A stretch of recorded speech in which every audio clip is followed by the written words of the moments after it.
Recording. Yeah. So Vikas is saying that even though he did not mention certain libraries in libstar and it still worked out. Can anybody guess why?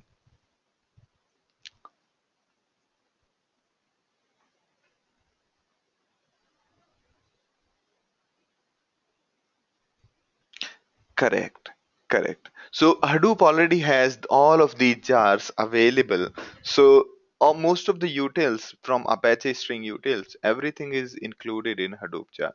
You can go into Hadoop's lib folder and you will find it there. Okay. S- All right. Great. Great. Now let me. Any other questions? This was good question. Thank you, Nitin and Amish. Correct, and Goba. Yeah. All right. So till last, till last session we discussed how to run a test case and how does a test case work. You could do a little more complex things than that. Now, before we move into Java, so the rest of the theory remains same for Java. We've already shared with you a sample code. You can take a look into the code and go through it. Now we want to discuss a bit advanced topics. All right. So,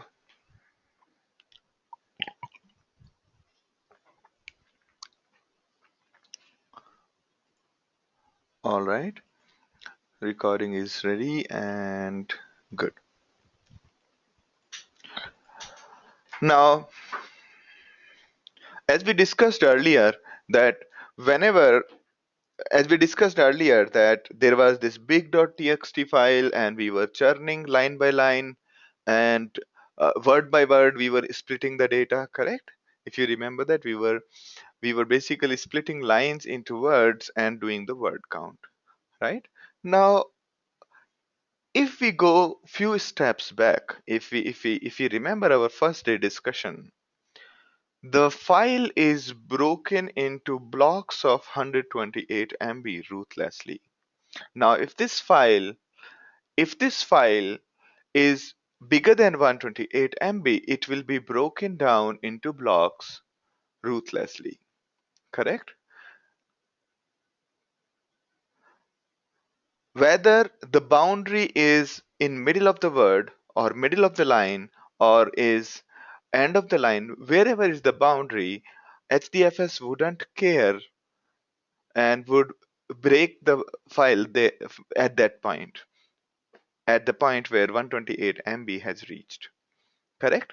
So that means then how come when we were doing word count we did not encounter the some words which were splitted into two, correct? Also, as a corollary, we also wanted to, instead of handling it line by line, we wanted to handle the data sentence by sentence. So who converts this block of data into lines, and who makes sure that the data which is the we get a proper data. We should not get half word or half line or something like that. So who makes sure that? So let's imagine that we had this big file of 150 MB, 50 plus 50 plus 50, correct? So if we have this big file of 150 MB and line 1 is 50 MB, line 2 is another 50 MB, line 3 is another 50 MB. So there are three lines. Now block 1 will have line 1 and line 2 and 28 MB of line 3. Now line 3's second half is gone to second block. Why so? Because in the middle of line 3 we reached our limit on block 1 of 128 MB. And block 2 will contain rest of the line 3 which is 22 MB. Okay. Now when we were processing we were told that we will get one line at a time. right? So who makes sure this part? So the way it happens is Hadoop, no, I mean the job tracker or task tracker, whatever you want to call it. So MapReduce process makes sure that you get the data in a format which is sensible.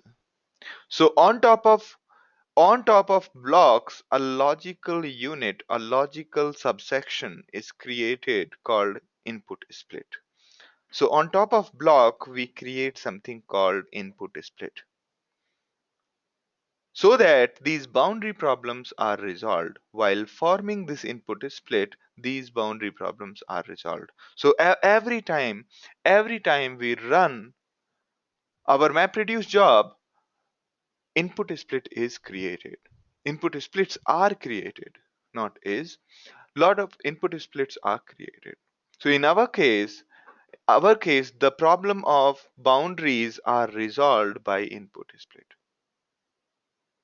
So for example, here, this diagram has nothing to do with the example given below. The example given below and the diagram is not connected.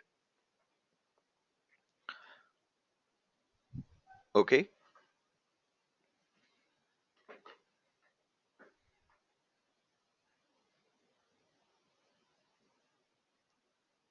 So in the diagram above, there were these 11 blocks. Okay. 11 blocks and sorry, 11 lines in three blocks. First block contains four and some part of a fifth line, and second block contains some part of fifth and up to some part of ninth block. Third block contains some part of ninth block and 10th and 11th. All right. Now, okay. Now in the input split, we will get up to fifth line completely. So first input split will contain 1 to 5 fifth line. Second input split will contain the the line from 6th to ninth, and third input split would contain line from 10th to 11th. Okay. So the way it happens is, so parallelly on all these three nodes or all these three machines where input this block is existing, it starts reading and it will keep on telling the Hadoop that take this data to the another node, take this data to the another node, and as soon as a boundary a slash n has reached, then it will handle on that node. Okay, so on top of blocks, something a logical unit called input split is created in order to handle the problems of boundary. Make sense to you?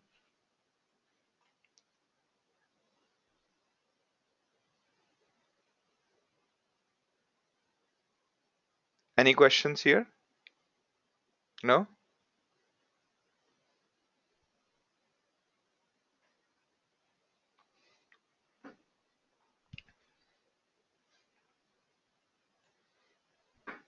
These input splits are specific to MapReduce job. That's correct. So every time we run different MapReduce, different kinds of input splits will be created. Correct. That is correct, Amish. By default, the one which we are using, it is called text input splitter. Okay, it's called text input split, which is basically breaking down uh, m- breaking down records per line. Okay, each input split contains something called records. A record can be sentence, a record can be line. So each input split contains record. So while the data is being loaded from blocks, first thing is done is made sure boundaries are correct. Okay, so that one record is not existing on multiple node, and a record in our case so far has been a single line. All right. All right. So Hadoop divides the input pieces into something called blocks. Okay. On each on one mapper instance, so you had this class called mapper, right? Uh, it will be instantiated only once per input split. Okay. Each input split contains many record. So far, when we were doing word count, when we were using text input split, each record meant as each line. One record was equal to one line, correct?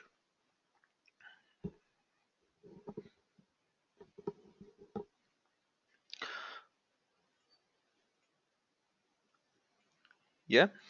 Does that mean data is distributed across?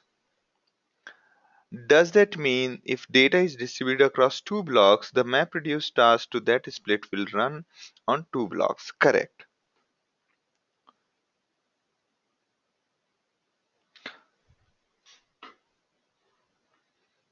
Good question, Nitin. So Nitin's question is, what if record is not splittable logically? Okay, does input split still split the file? Not really. Let's say, so Nitin's question is, let's say that we have a big file, say a big file of 200 MB, and this file contains a binary data, all right, or any data. And all we want to do is compute something, is something which is something like MD5 hash. Okay, let's say we are computing a checksum or a signature of the whole file. In those cases, we would like to process whole file at a single node. So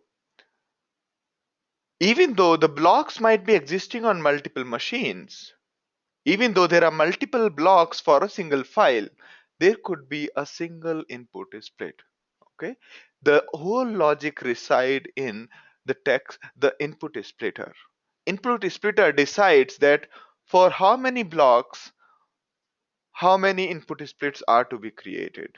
So input splitter acts like somebody who stands between HDFS and our MapReduce job. It takes our files, it takes the blocks, it takes the HDFS blocks and convert them into records and input splits. Make sense to you?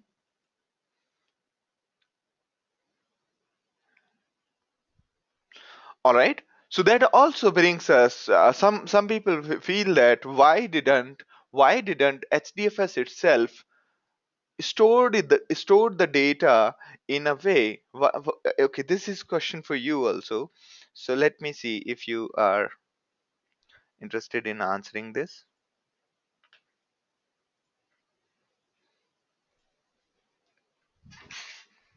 Okay. So question is, from blocks we convert something called input splits. Okay. An input split contains records, or you can visually say that input splits are nothing but bunch of records. Okay. Now, every time a map reduce job is run, input split converts. Okay, so you can say splitter. There is something called splitter, which is converting blocks into input splits, and this input splitter is configurable. In case you are wondering where did we configure it, before we dive further, I actually made a mistake last time, and here is the code. So, so do you remember our driver file? Let me just open only the driver file. I don't want to open the Eclipse right now. So I actually made this line, left this line just like this. Today only I've commented it. Probably this is the reason why some of you could not run MapReduce job. So if you download the file again, you should be able to run MapReduce job. Okay, I'm digressing a bit more. So here it's not yet mentioned, but okay, in case you are trying to, okay, let me just share those links. We will be putting it here also. Okay, so Hadoop. Okay, I'm digressing a bit because I might forget later. So under HDFS, there was a discussion regarding the file system. So if you have a difficulty understanding the HDFS local file system and all that, please go through this. I'm hoping that it should clear your doubts. Second, since a lot of us were facing a problem in running Hadoop jar, I made a video. I made a video of,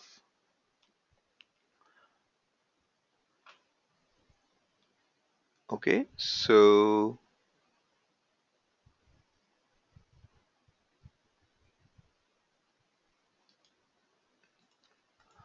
this is the video of how to configure the project. All right, now coming back. So if you can see in this line, we are telling to the job that this is our fixed length input format. Okay. By default, the input formatter is our, thank you, Amish. So by default, the input formatter was our text input format. Okay. And you don't need to configure that one. But if you want to process the data in different manner, you will have to use different. We'll explain that now. So this is clear, right? So input is split breaks down the whole, i- ho- converts the blocks into input splitter converts the blocks into input splits. Each input split contains a record, okay, and each record is given to your map function one at a time. Your map function always receives one record at a time. Okay, in our case, so far the value was a single line. That means one record meant one line. All right, one record was equal to one line. So one record is given to your map function at a time. Your whole input split is not given at a time. So input split you can always imagine as if it's like a database table containing many rows. And each row is given to your map function which where it takes the row and converts it into key value. All right, so that's how you can. So a record like input split is a logical entity, which means it doesn't get stored physically anywhere. And an input format, no, a splitter, whatever I've been talking about, it's also called input format. Input format is the Java class which does the main magic. Okay, main magic of splitting the first creating input splits on top of blocks and then breaking down input splits into records. Any questions still here? All right. So by default, when you do not mention which input format do you want to use, input format, as I told you just now, is the guy responsible for splitting. It is the splitter. Okay, so input format, input formatter or whatever you want to call the class is called input format, and all the classes like text input format extend input format. So text input format is the default one, even if when you don't specify any argument, when you don't tell job that hey, I want to use this particular input format. Okay, in those cases the text input format is used by default. by default each record is broken down into a delimiter, by a delimiter and a new line. Okay, so each one record is separated from another record by a slash n in this case, and each record is basically nothing but the full line. Okay, you can change this delimiter from slash n to some other, say your files are delimited by slash r, or let's imagine that your files are separated by, instead of slash n, your files are separated by dot. Like if you want to do a processing based on dot, so you can specify this input delimiter that way. Are you with me on this? So the problem which we discussed earlier last time, that we had this problem of not being able to figure out that the first problem with which we started here. So we were having this problem, right? Last word of the line should pair because we were splitting our file based on slash n. If we want to split our file based on dot, we can do that by configuring, by setting these variables. Okay, by setting this variable. Let me open Eclipse. I think it is inevitable to open.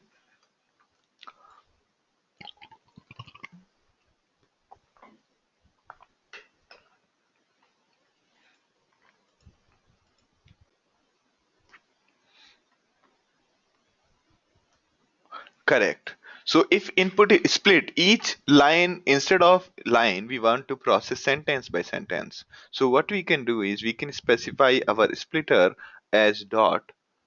Okay, and therefore it will do the job of breaking down the file into sentences. The only problem would be if the dot is existing inside double quotes. That will be pretty difficult problem to solve.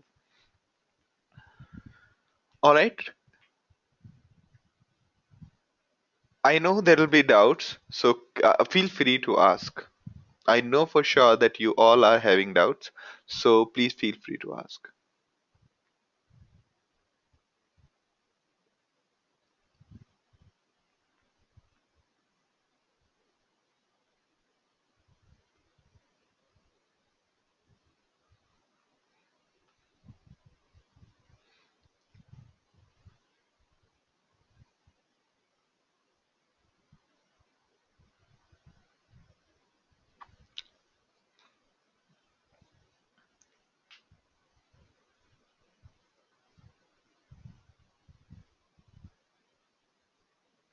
Yes, so Vikas's question is, can we also customize with our own splitting logic? That's correct, and I'll show you one example.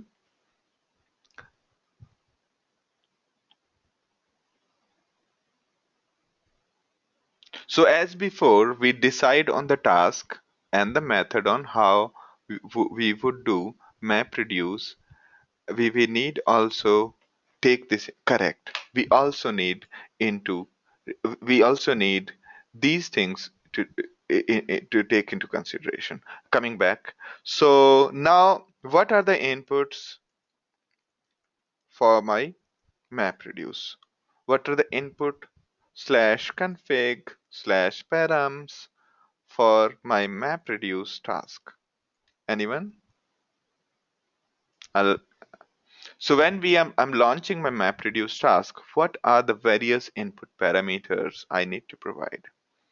Okay, input data format, input format, yeah. Second, input file or key value. I'm just saying input file or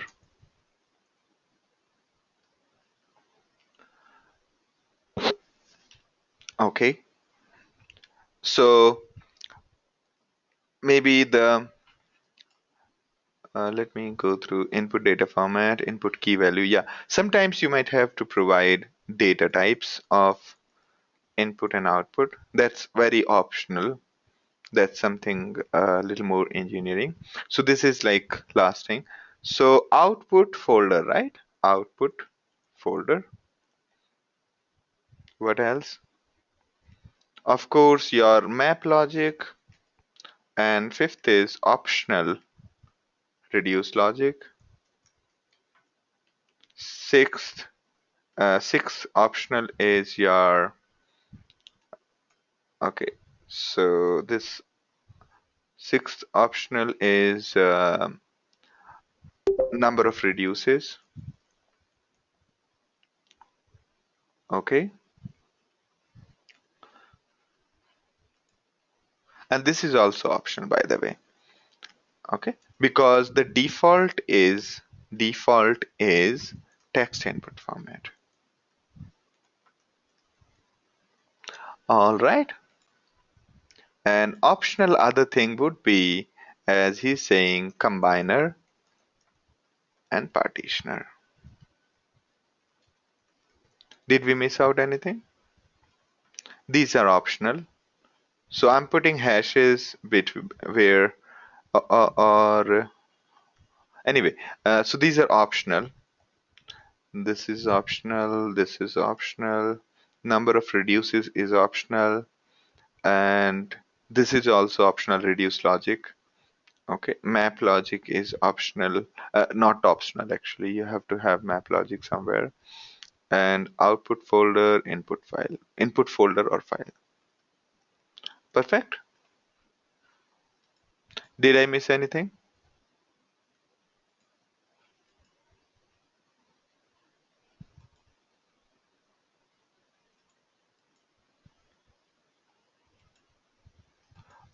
Is my voice breaking? Because today it should not break.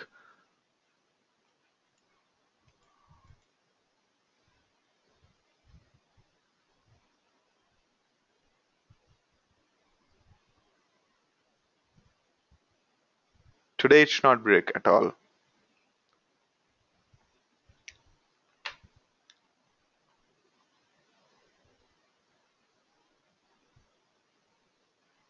Okay, so Sandhya's question is, how do we add second reducer?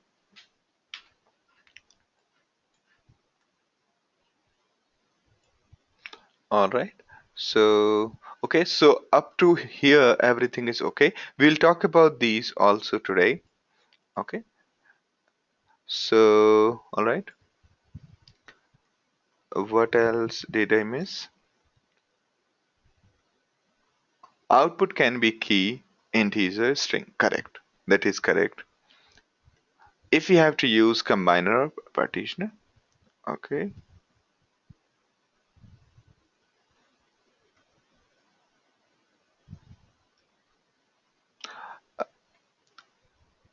If we have to control the keys and value,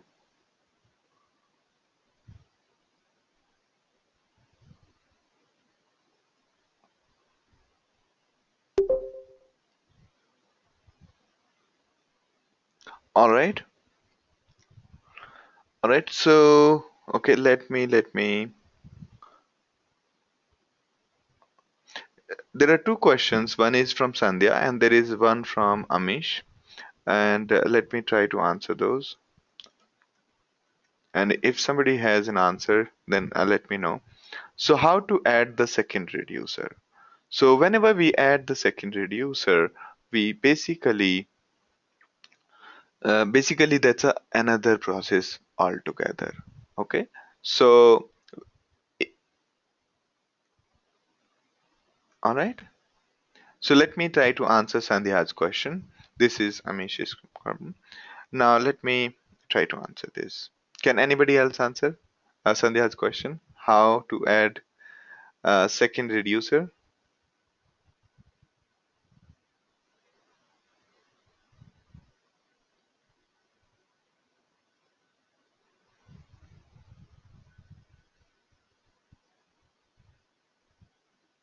in the driver? Do you see a parameter? Do you see any parameter here? Set reducer class. Yeah, but this is only for the one reducer, right?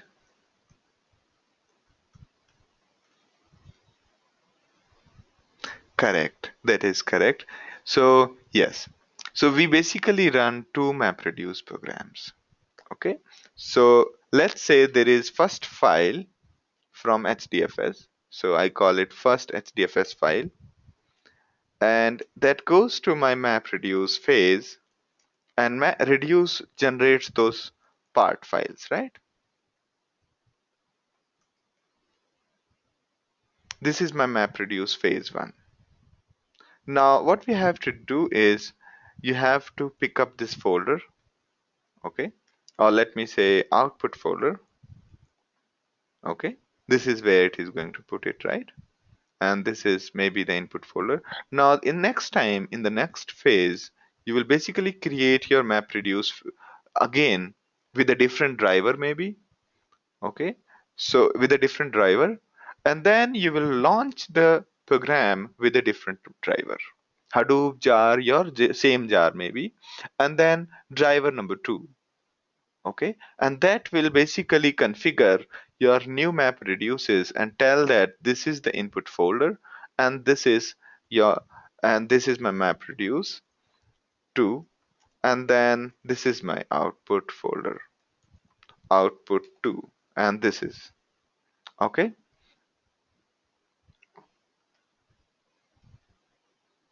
So this is how you generally create two map reduces. And on the command prompt, you can, if you are on Unix, you are of course will be on Unix. Let's say x.jar contains two drivers. Okay, this is, let's call it first driver, and second driver is here. So you can say things like second driver. So the second one will only execute. So it's basically executing same jar again with different driver. Make sense to you, Sandhya, now?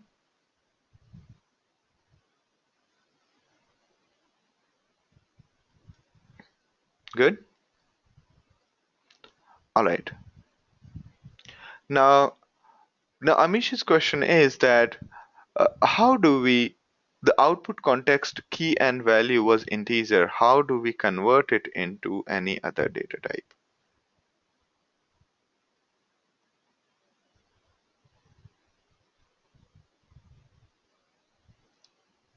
Wow. So I actually missed your comments a lot after. Okay, let me just go through that before it's too late. So it says here, okay, chaining a reducer. Yeah, so I have answered this in driver. So Ceph, is that clear? So I know using, so Java streaming when you were using, you could also do the same kind of thing.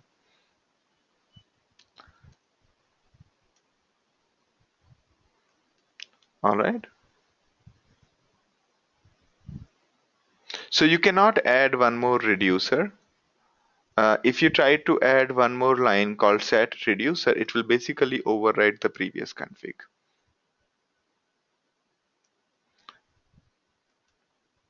Yeah, that's correct. Correct. Thank you, Abhishek. That's what I wanted to say. Great. All right. So we are all on same page. Now the question from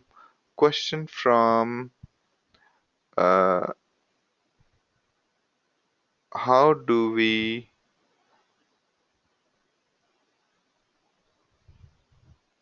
can you complete the sentence, Amish? All right. So sometimes if we have to change the data type, it looks pretty daunting. Let's say, let's take the mapper case, correct? Here, we are getting input value and we are generating long. Let's say we did not want long. We wanted, we wanted int. Okay. So you will, if you try to change here, there'll be many places you will have to change. Correct? First here, then you have to change here. All right. Now if you have to go to reducer, and you will have to change here, which means here, and also wherever you are using it. Okay. Now next is the test cases. In test cases, everywhere, here, here, and here. So that's the problem with the strongly typed language, is that you have to keep on replacing it everywhere. Okay. So if you go into further stub mapper, so all right. So okay, let me see if I've got it correct. Now, so this is solved. Now instead of saying this, we'll have to change it to int definition. Okay, int writable you have to just import. So now there are only two errors left, one here and another here, right? So basically, on both the sides of equals, one side is declaration, other is definition. You have to replace the data type. All right. So that way we have basically there. I think it's still one left. Yeah, this is the one. So also I have added some more code where I have put some more test cases in the mapper. Okay, you can have a look at it.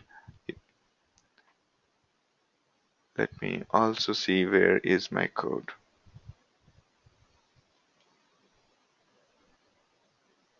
Yeah, I think it should be available in your code also, the new test cases. Awesome. So this was a good discussion on how to do various things using Java. Now, sometimes, let's say instead of the way so far we were doing word count, we were pretty happy. Now, let's say we want to analyze bunch of lines together. Your problem needs not your map function. Your logic is such that your logic is complicated, or you want to analyze multiple lines in a single map function. Okay.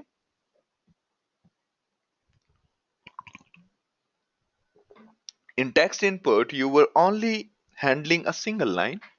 If you wanted to say 50 line at a single shot, okay, let's say you wanted to do a 50 line or maybe 100 line in a single shot.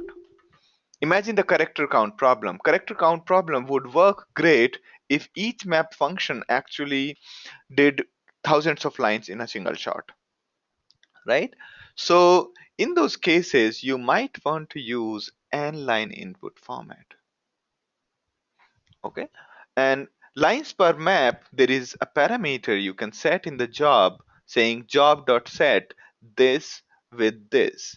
And basically, we are saying I need in a single map function, instead of getting only one line at a time, I want 1,000 lines. Okay. In those cases, you can simply say things like this. Okay. Here, what we are doing. All right. Now, rather than the one line, we are say getting 1,000 lines. So what we want to do is we will basically go here, uncomment this, and say n input n lines input format dot class.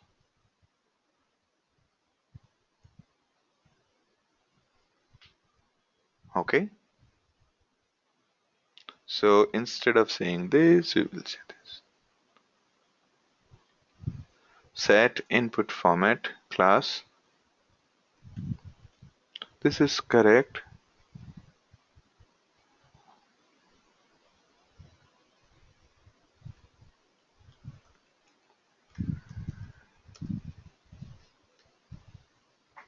Yeah, this is better, I think. You have to use MapReduce two classes, not one. So, uh, meaning that where you have this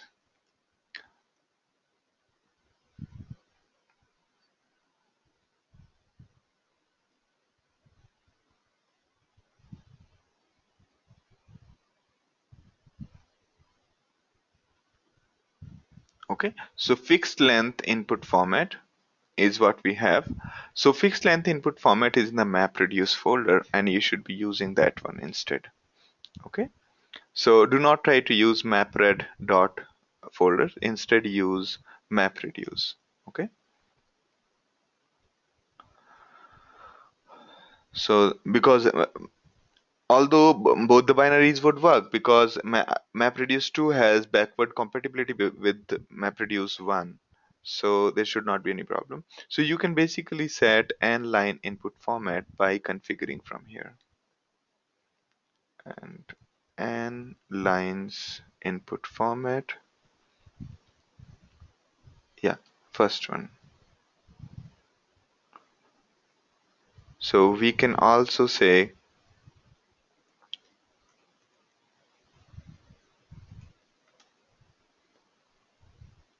all right, now it's fine. And we can also say n lines input format dot set lines per job and define here.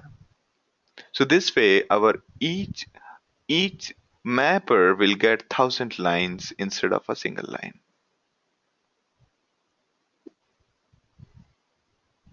Yeah, this is the Java import we are talking about, and this is anyway available to you.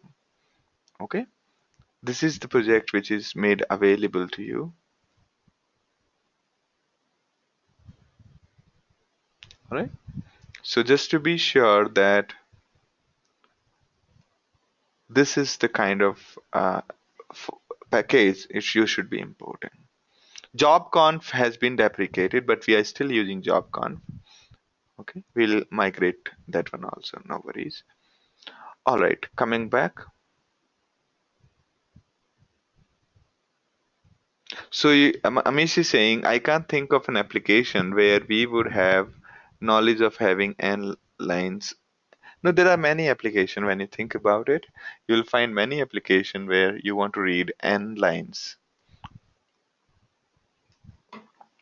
specifically fixed file formats. All right, coming back.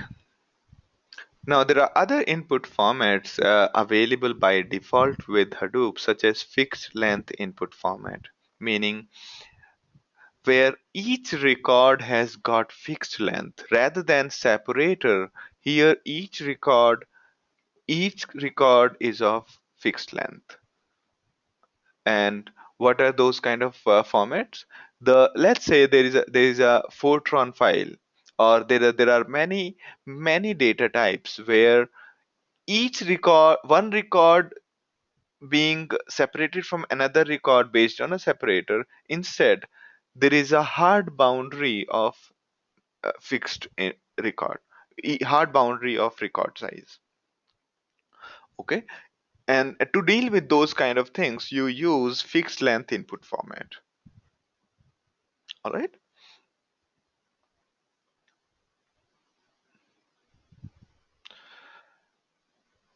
Now, sometimes your input data might be in the form of, each line would be in the form of key value pair, and you want to process it like a key value pair rather than a single line.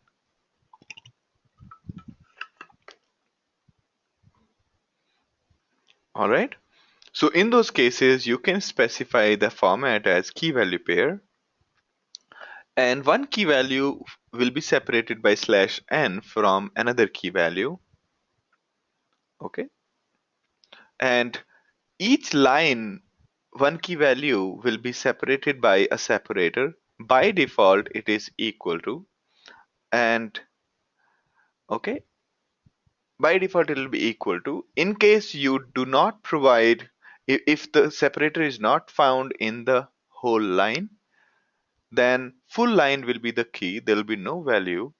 In case multiple separators are found in a single line, the the first time the separator is encountered, till that point, whatever has and whatever has been there in the line would be considered as key, and after that first encounter of the separator, rest of the things will be the value.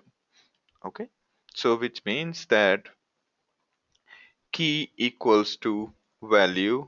This is okay. So if you have things like this, so okay, I'll better say A equals B equals C. So the way you will get input in your mapper will be key is this and value is B equals C. Okay, from here to here. Make sense to you?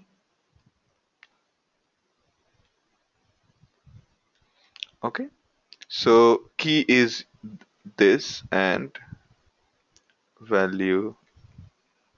Make sense to you? Without quotes, of course. All right, so that's how it is decided. Now there is something of an interesting format called sequence file input format, and this is good for reading a format called sequence file. So what is a sequence file? So there is a so if you remember those binary formats, if you know about the binary format, so every binary format is basically of a different kind based on which application had generated them. Okay, so some people worked on it and realized that most of the applications have like mp3 music, movie file, all of them have a sort of a similar behavior in storing the data.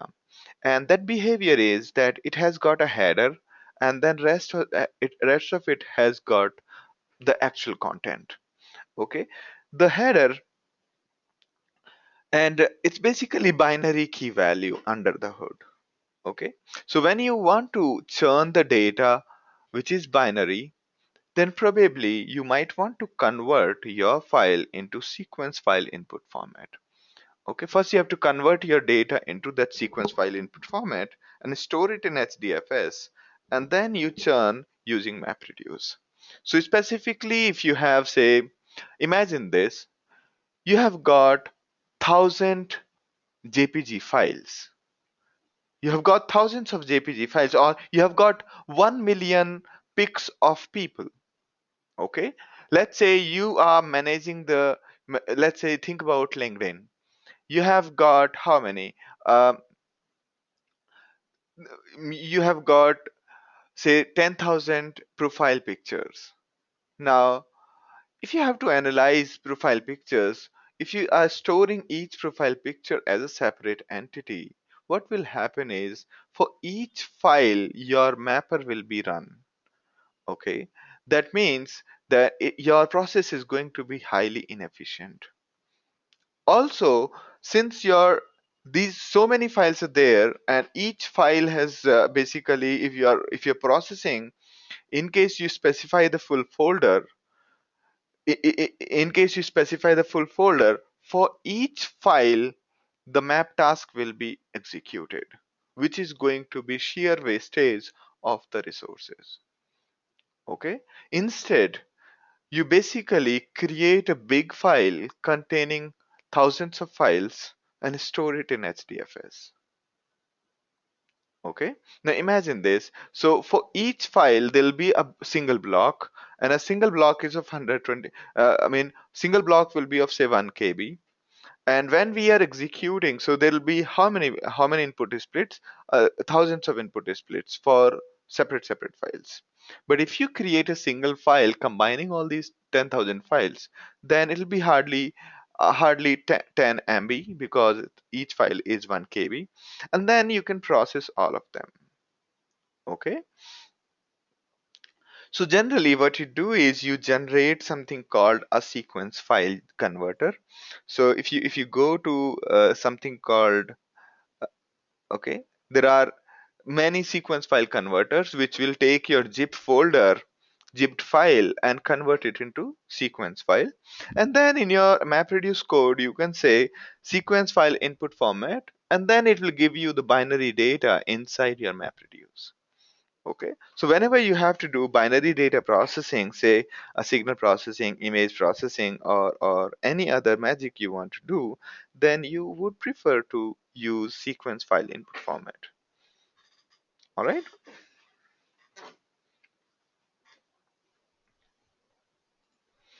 Also, So far, we have been seeing that while executing our MapReduce, we are injecting the HDFS files from outside. What if what if our MapReduce program has to read HDFS file itself? Inside our map function or inside our reduce function, say we want to read the HDFS file. So as I told you earlier, MapReduce code is nothing but Java code and it can do anything. Inside that map function, inside the reduce function, you can do anything you want. Okay? You can do anything you want, and that means that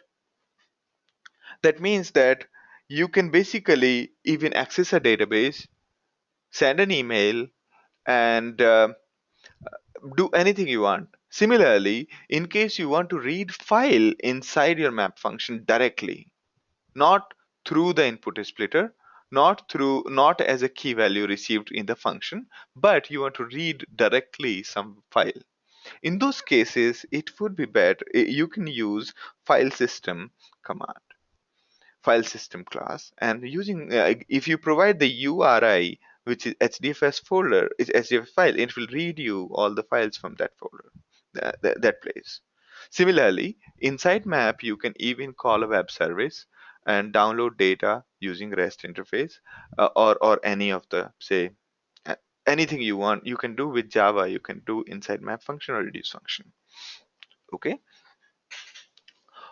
Also, there are problems with the zip folders, because when you are handling large amount of data which is compressible, it would not make sense not to compress it. The only problem is that if you compress, imagine that you have Apache logs and this is plain text data. It can be compressed and it can save you a lot of storage. Okay, but if you compress using usual format like gzip and all, so that means the whole file will be will be compressed, and after compression the splits will be created, the blocks will be created.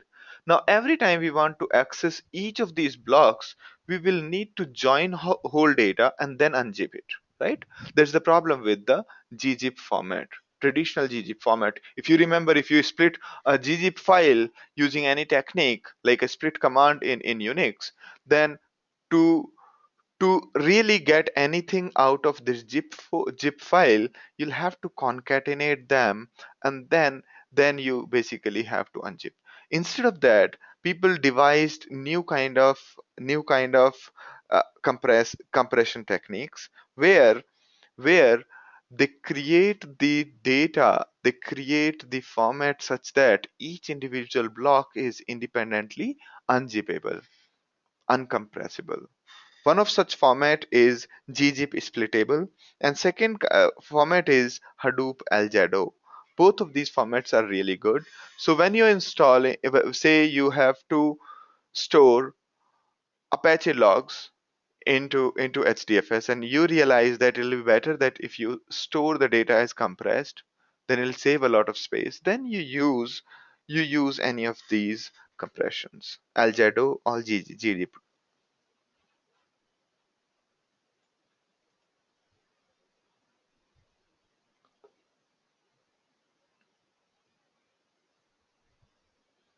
Okay.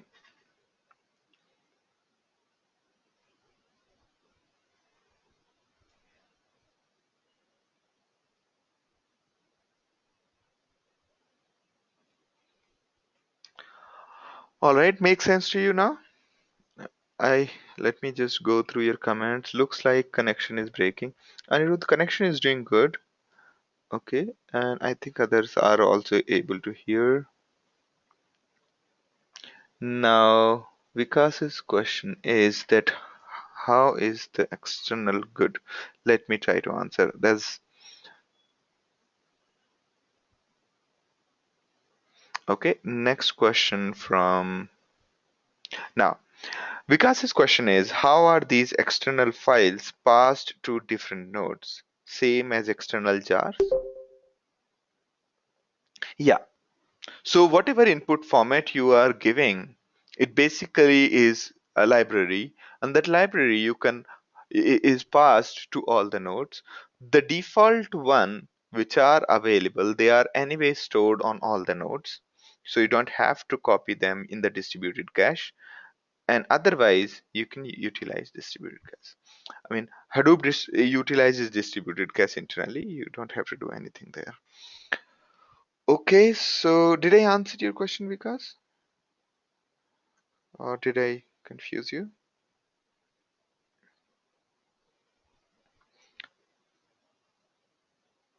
Yeah, they are passed as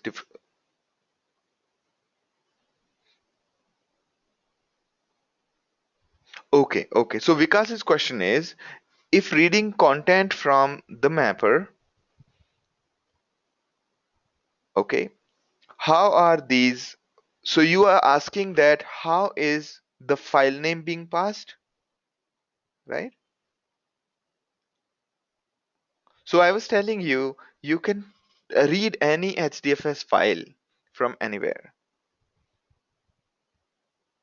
No, that's HDFS file.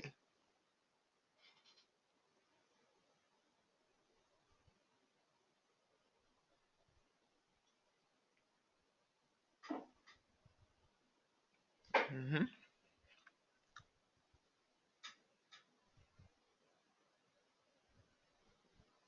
Yeah. So basically, when I say here this one, so what I'm trying to say is that let's say there are some files located in the HDFS folder. You want to read them in the HDFS in your MapReduce logic. You want to read the HDFS files in your MapReduce logic yourself rather than coming through input is split, it's breaking it into something, not like that. You want to directly read these files inside map. So what you can do is you can basically upload all these files into HDFS, and then inside map, the map can make a connection to HDFS and start reading the file as per its wish. Okay, so as I was giving you an example of image processing, so let's say there are a billion images uploaded into HDFS folder. Now, what you can do is you can create a list of these billion images, the name of these billion images, pass that as the input to your MapReduce, such that you get in each map function, you get some lines, one line at a time, which means one file name at a time you get in the map. Then this mapper can talk to HDFS and read that particular file using file system and then start processing that file. Make sense?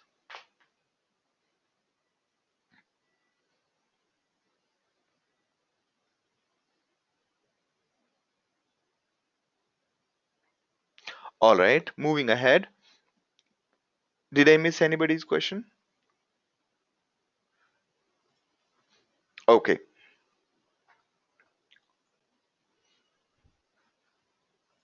Now the next question arises that what if I want to create my own way of handling data, own way of breaking down the big file, uh, own way of representing the file into records and input splits. How will I design it? That is the question which one has to answer, right? So in those cases, what you do is, so there is one abstract class called input split. Input split basically represents how big is your input split, okay? What is the length of the input split, and what are the locations of the files which are part of this input split, okay? Because there could be multiple blocks part of one input split. So internally, each input split is nothing but location, various locations, and how big it is. All right. So when I say locations, it's basically the array of the blocks, and each string is basically the name of the blocks, the containing the. If you remember when we showed you the HFS block, so it's in the similar format. And input format is that was input split. Input format is the guy which is the entry point. So when we launch our MapReduce, we provide the entry point as input format. From this input format, the MapReduce job figures out what are the input splits and what are the various things. Now, input format, so from input format, the MapReduce will ask, hey, can you create record reader? Record reader's job would be to give one record at a time. That's all. Okay. And give the split input split. So it'll provide you a list of input splits. And so it's the job of input format to do everything. Okay. It's the job of input format to do everything, starting with creating input splits and giving an input split. Giving out records is the job of input split. So essentially, you will always have to create or extend input format class and then configure inside your driver, inside your map driver, that this is my input format, and consider this while generating the records. Okay? And internally, input format might be using anything. So I'll show you my code.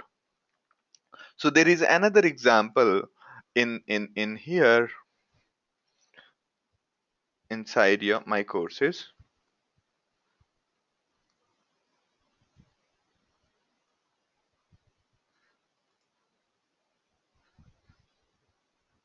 So here,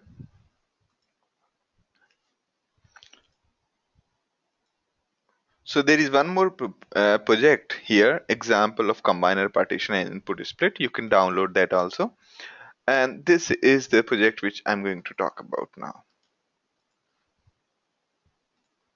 Okay.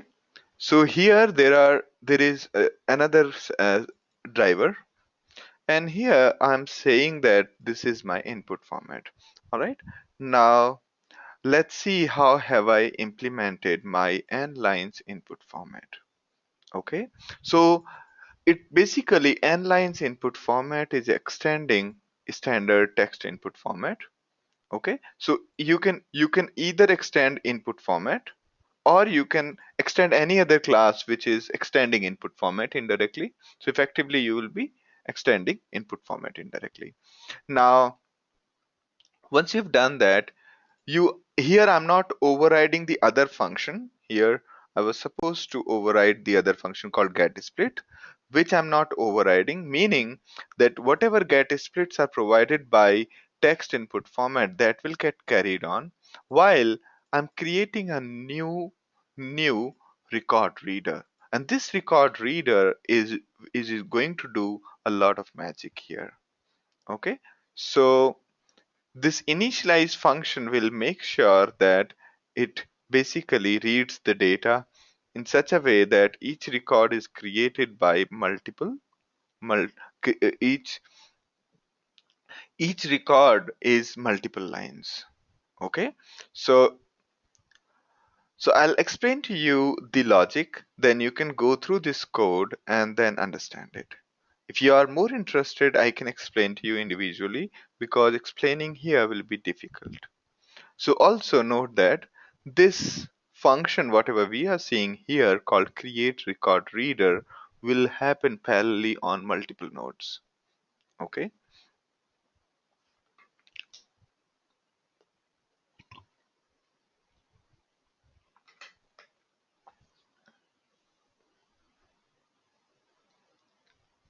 All right. And there's a lot of engineering and thought goes into create record reader.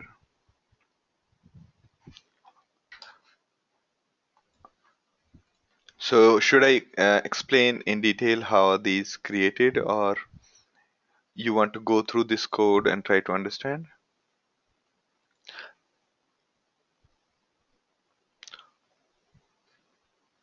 Okay, I will try to explain the most simple one, and then rest you can deduce actually. Okay, let's just go with our usual one. where imagine that there is this is a file, then slash n is a new line character. This is another line, and this is second line. Okay, so this is how it looks at the HDFS level. Okay, so also let me just draw here. So from here to here, and can I change the size of this one?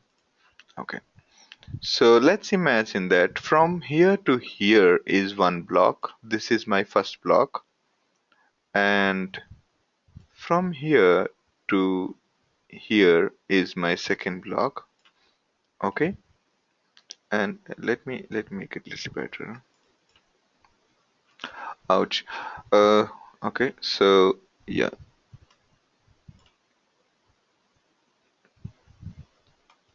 All right. So A is in one block. Let's say there is another. I'm not counting it. Ideally, they'll be of equal size. Okay. And then, okay. So this is my first block. This is my second block. Okay. And this is my third block. Correct?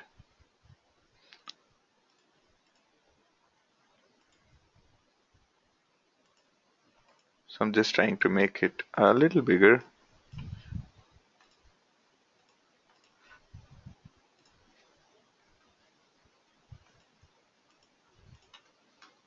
All right.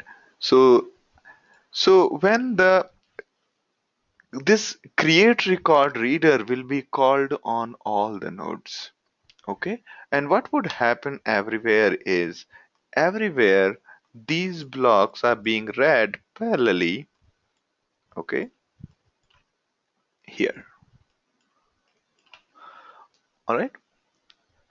So everywhere there are basically three record readers running parallelly on three different nodes. Okay, and everywhere the logic is very simple. Keep discarding it, keep giving it to the previous node until you receive a slash n. Okay, keep keep giving it to the previous node until you receive a slash n. So which means that first input is split. Okay, so this will be one input is split. Let's say this is my one input is split. This is another input is split. Okay, and then there'll be something input is split, input is split. This is second input is split. So okay, so what will happen is this one is starting to read the data from here, and this another one is on a second block, and third one parallelly or everywhere the reading process has started. As soon as you start your MapReduce process, the reading process starts.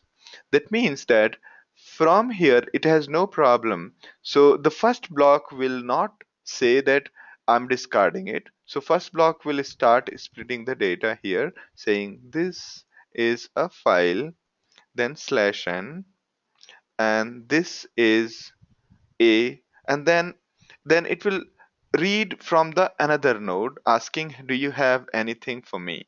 And the logic on the another node is going in this way, that it will keep on giving the characters to the previous node until it hits the slash n, which means it will give NOTHER and line to the previous node, and then this is second, and then we'll see if there is block 3 has something to give it, and block 3 says, yeah, since I have not encountered slash n, I will give it to you. And block 3 gives gives cond and line to it. Okay. So it has trying to correct this, which is very irritating. So cond and line. Yeah. Okay. So you can see that the simple logic that if I have received a slash n, then I will consume it. Otherwise, I will give it to the previous node. Unless, of course, I am the first block holder. If I am the first block holder, I have nobody else to give, right? If I'm not the first block, then basically until I receive a slash n, I give it to the previous node. Okay, so this is how text input text input split behaves. All right, did I confuse you?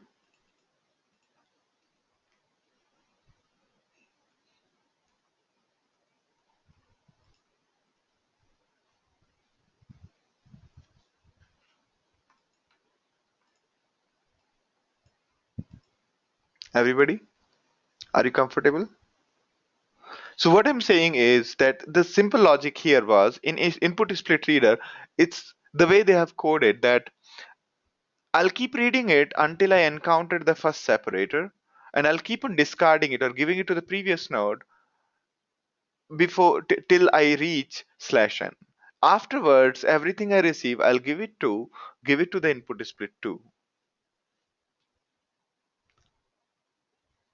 Amish, Vikas, Abhishek Verma, Abhishek, Amish. So Lingley's question is good. He's saying that is it linear? So it looks like linear, meaning first first the block one will finish processing, then block two, then block three. But no. All of these start the processing parallelly. Okay. And block 2, because in block 2 the logic is that it'll keep on discarding as in putting it in a separate bucket and start reading, so all of them will start reading and creating their own input split parallelly. Okay, it's only when block 1 reaches the end of its block, then it will ask block 2 that did you keep something for me, did you have something for me, and that time block 2, the node containing the block 2 will tell the node containing block 1 that here is something which we kept for you. Okay, so you can see that it was like going parallel. Okay, Lingley, did I answer your question?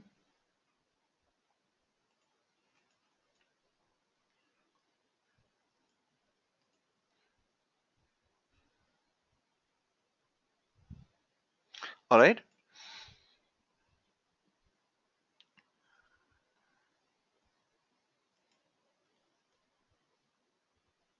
So does this mean the block 2 is starting on reading the second chunk of text first? Yes, all block 2 and block 1 and block 3, the text reader on all of these blocks, they will start reading parallelly. Yeah, and will create the input split parallelly, and MapReduce will execute it parallelly, almost parallelly. Okay, or you can also see that the moment block 2 has started its own processing, it will mark that I have finished giving to block 1. Therefore, block 1 will not wait for block 2 to finish. If block 2 has indicated that I'm done giving you the data, then you can finish your work. Don't wait for me. All right? Makes sense to you? No?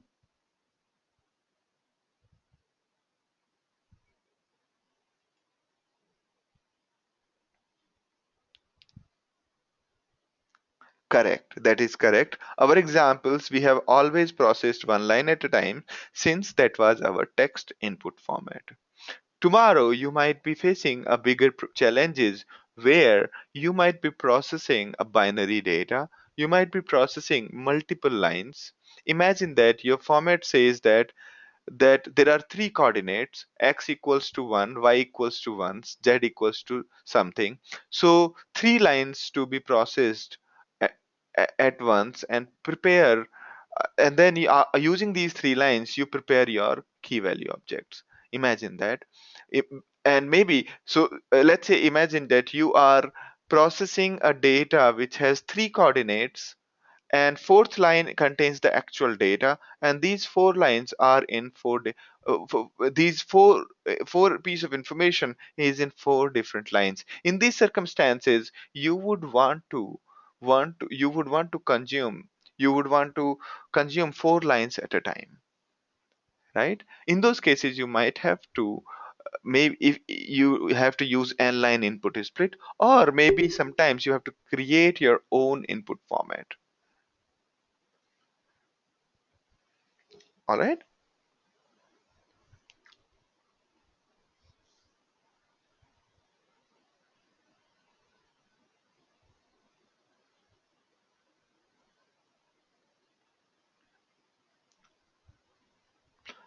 Great. Sandhya, did it make sense to you? Ramesh? Srinivas?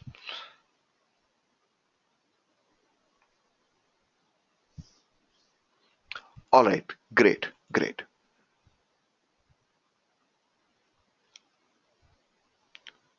So, yeah. Purushottam, did I make sense to you? Uma and Vasant? Dia? I don't see Son.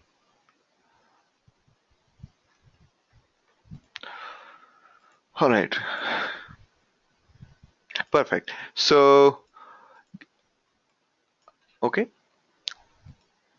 Now, this was a little advanced topic. Rest of it will be easier to understand.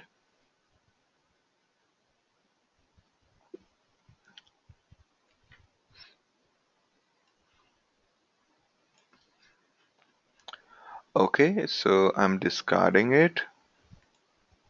Great. Now, moving on.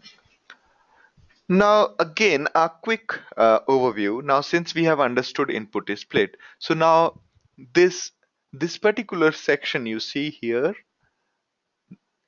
you see split 0, split 1, split 2. Now it would make sense to you, right? So from HDFS, splits are created, and for each record, your map function is executed. Okay, so the other way to look at it may be, so there is a big input split. Let me try to create input split like this. Okay. I think a better diagram would be, so like here. Let's imagine that.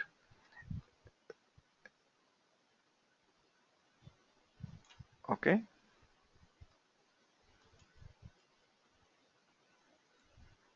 So this is your one block. This is another block. So basically you have got three blocks. Okay. Maybe the last one may be a little smaller because so each one is say 128 MB, and this one also 128 MB, and this one might be some 50 MB.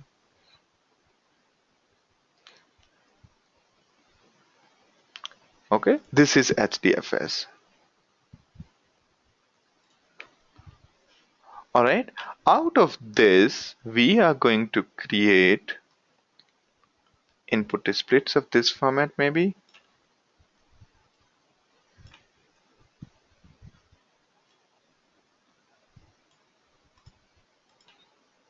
and there is another input splits. So you can see that the sizes of these are not really equal.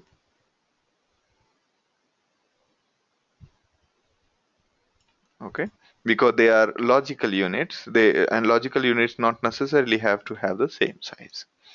So these are input splits, and these input splits contain records. Okay, these input splits contain records. Ouch.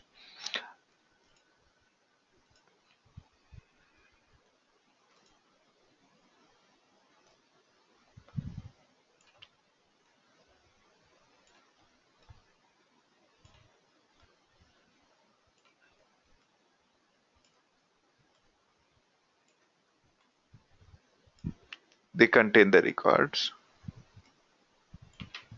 and inside it, let's say there is a record 1 and this is a record 2. This is something which is not there in the diagram, so I'm making it a little more meaningful to you.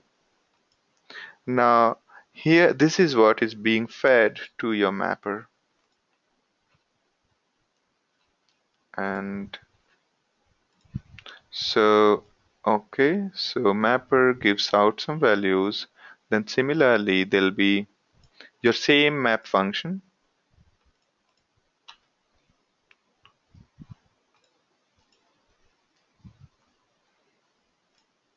and so on, and there you will give out the data. Okay, so makes sense to this diagram. Any doubts about this diagram?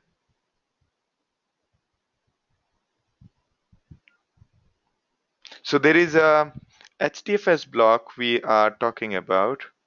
Okay, and there are input splits that is getting created. Okay, every time you run MapReduce, this input splits will get created. All right, now here this is what is happening here. So this map function, for each record we are going to create the map function. Okay, and input is split when our map function is executed from here. How do I draw this? For each input is split, we are going to say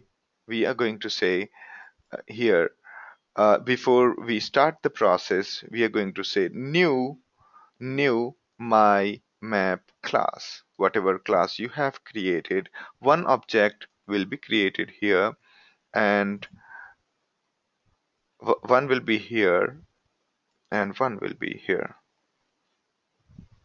Okay, and whatever is the object, so here let's say the object name is O1.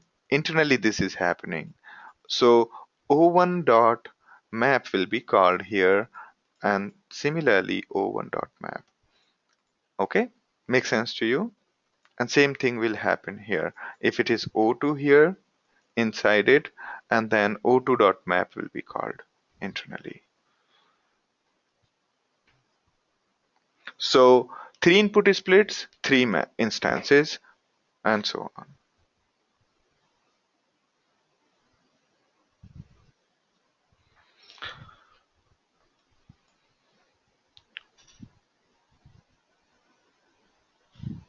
Correct. That is perfect. So I think this I missed to say that for split which go over to the another block, will Hadoop copy will Hadoop have to copy that partial portion of block to other machine? Yes. That's where the transfer of the data over the network happen, because this data here from here to here, so from here to here, this data has to be transmitted to the first machine, correct? The machine on which this input split is running. So basically it has to be transferred to this machine, and therefore there will be a minor transmission of the data, and that's what I was coming to next. In case in case in case we create input splits which are either small, which are not similar in size than our block size. If our input split is too big as compared to blocks, or our input split is too small as compared to block, then there will be too much of transfer of the data, and whole data locality optimizations will go haywire. Okay, therefore the best input split size has to be equal to the HDFS block. But that's something you cannot control, but you can try to do that. Okay,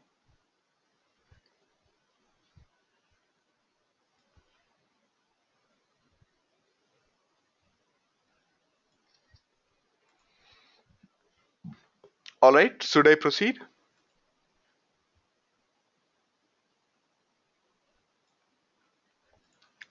Perfect. So what's happening is, after the map has given out the key value pairs, the data gets copied to central location and then get merged and then passed to reduce function, and the data gets saved in the HDFS file.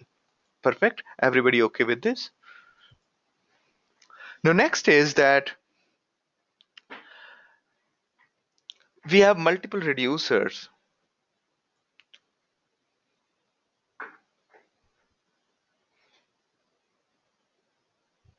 So Aruna's question is, if we set the split size to 128, then we would have one input split per per block. Correct? Yes, that's correct. But as I said earlier, the input split has to be logical, right? So it's not possible to basically have, say, if the boundary of the data is lying in middle of a sentence, middle of the character, because there are multi-byte characters also in UTF-8. So most of the time, it's not possible to have input split equal to the block size. There has to be some amount of transfer from one block to another in order to form a word, sentence, or in order to form a meaningful entity in terms of MapReduce.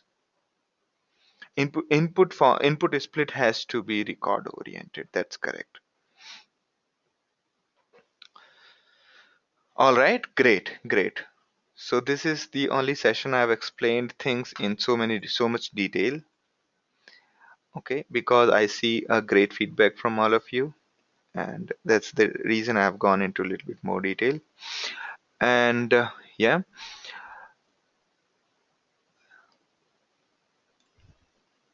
all right. Now, when we deal with this kind of a multiple reducer system, where there are multiple reducers happening, and then we are merging it, and now sometimes here, so okay, the point I was trying to make here is, what happens when we have these part 0 and part 1? Did you remember our exercise where we observed that the data in part 0 and part 1 individually sorted but is not mutually exclusive? If you have to if you have to produce a single file in which the data is already sorted, what will we do? Okay, what will we do? Because part 0 and part 1 contains different set of same overlapping data, right? You remember our apple apricot example? Apple apricot bat and apple apricot bat and ball. Okay, so when we process that kind of data, and these are the keys which I'm talking about, so apple and bat might go on the first node and apricot and ball might go on the second node. Therefore, if we concatenate these two files, then it will not result in the sorted data. Similarly, no, remember, recollect our two parts where we had specified that we had two reducers, right? So basically, who decides that what key goes to which node? That is the role of a partitioner. Okay, that is the role of a partitioner. Given a key, given a key, partitioner has to tell one. Partitioner has to tell 0, 1, 2, 3, 4. Okay, 0 means go to first machine, first reducer machine. 1 means go to second reducer machine, and 2 means go to third reducer machines. Okay, so that is a partitioner logic. If you can have a look at here, so this is how you create a partitioner. Make a ignore this class definition, just focus on this function. We are basically writing a function called get partition. We are saying that this is my logic which will give you a number between 0 and n, between 0 and less than n, and n is number of reducers. So based on key and the value, our partitioner can respond with first 0 or 1. Okay.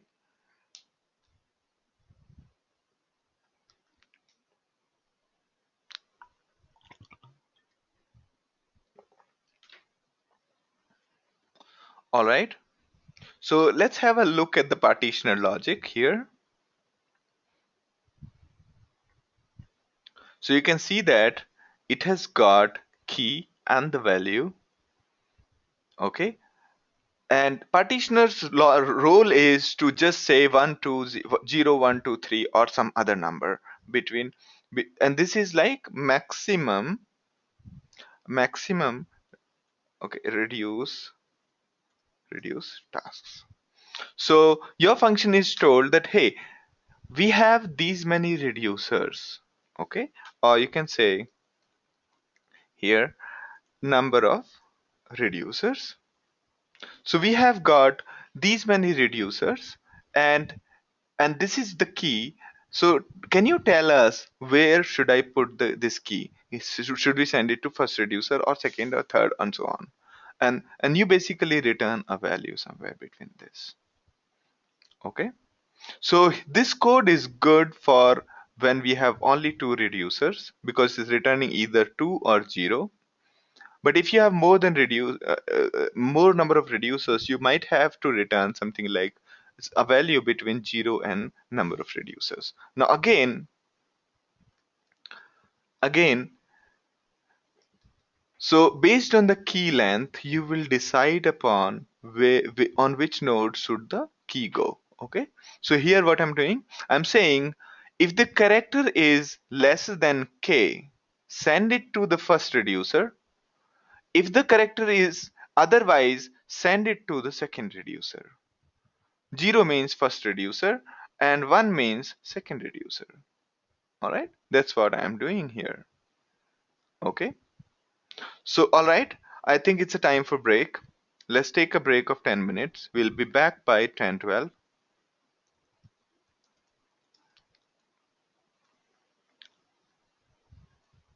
10:22 p.m.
All right, so should we start now?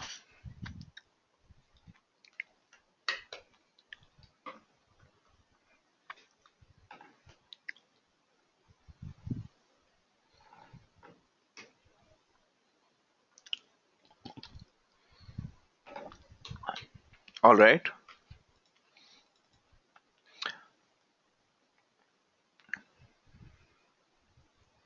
So another question to all of you. I'll just remove rest of it. I'll just keep the function to make it very clear.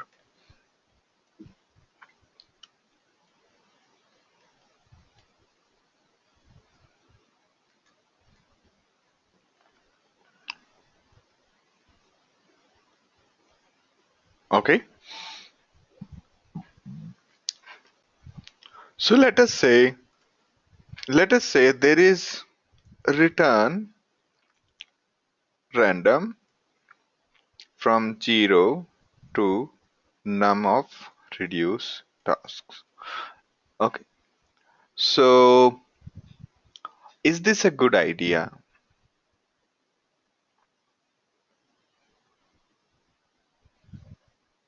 So it basically, let's say we have a random number, a random number generator, which generates a random number bit from 0 to number of reduced task minus 1.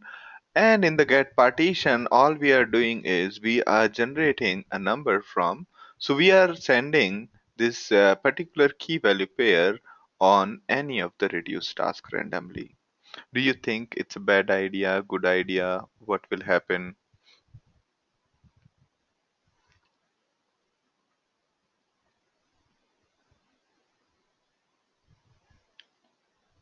Vikas is saying probably not equally distributable. Let's say this random function is really, really well done. It's like a coin toss or throwing a dice, generating a random number, and based on that, is sending a key into.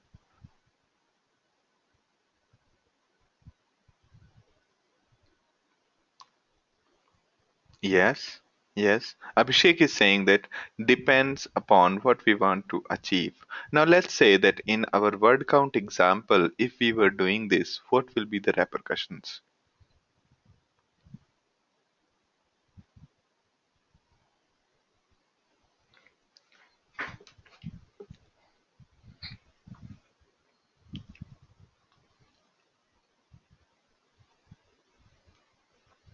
Will it give us the correct result or will it give us the wrong result in case of word count? One kind of partition we wrote is in case our key is starting with any letter less than k, then send it to first reducer, otherwise send it to second reducer. That was basically separating the data. Okay, here our get partition, let's say we replace that get partitioner with this. It randomly generates 0 to, it randomly generates a number, and based on that, a key is thrown randomly to any of the reducer. Amish is saying it will give correct result, but okay. So do you think, yes, thank you, Abhishek. So imagine that. Yes, thank you, Abhishek. Yeah, that is exactly what will happen. So let's say that there are two lines. This is a cat and this is a rat. Okay. For when this was encountered, this it was sent to the first reducer. Okay. And here when the this was encountered, it was sent to the second reducer. Now, now what will happen is this is now this some words called this went to one reducer, some went to another. So when reducer is summing the words, the result will be incorrect. So in the output in two reducers separately, you will see this, which means you will have to again sum it up.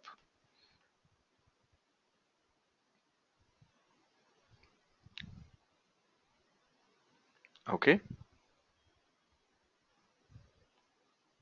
make sense to you, everyone?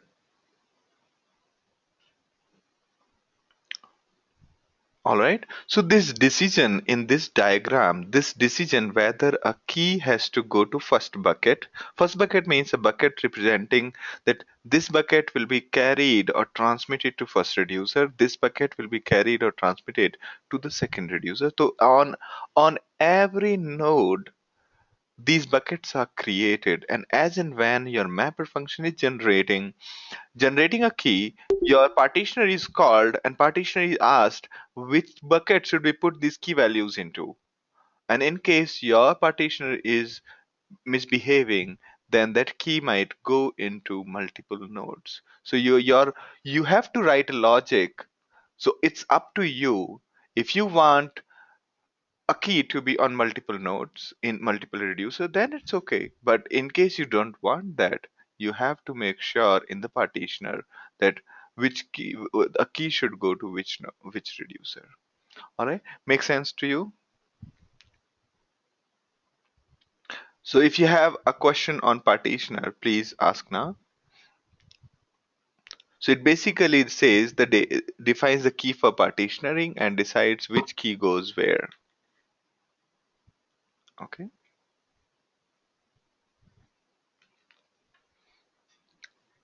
So Basant is saying, what about load distribution of reducer? Okay, so reducer can be multiple reducer, right? So that's how you distribute the load of a reducer.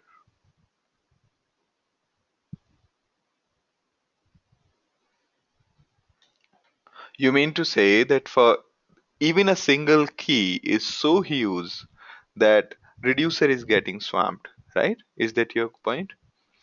If the single key has got a billion values and all those billion values are going to go on a single reducer, that means and the second there is only one key, a second reducer is fairly free. Now that means your logic has not been constructed correctly. You will have to change the logic in a way that your data gets distributed fairly.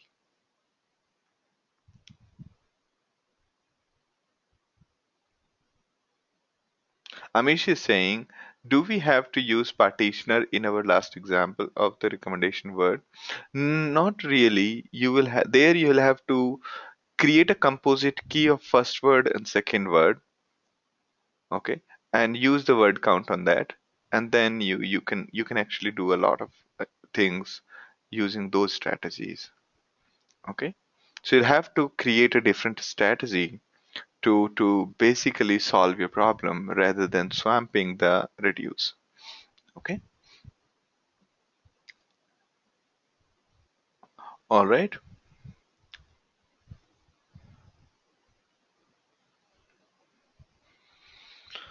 Okay, so I think we have discussed this already, but let's just discuss it again.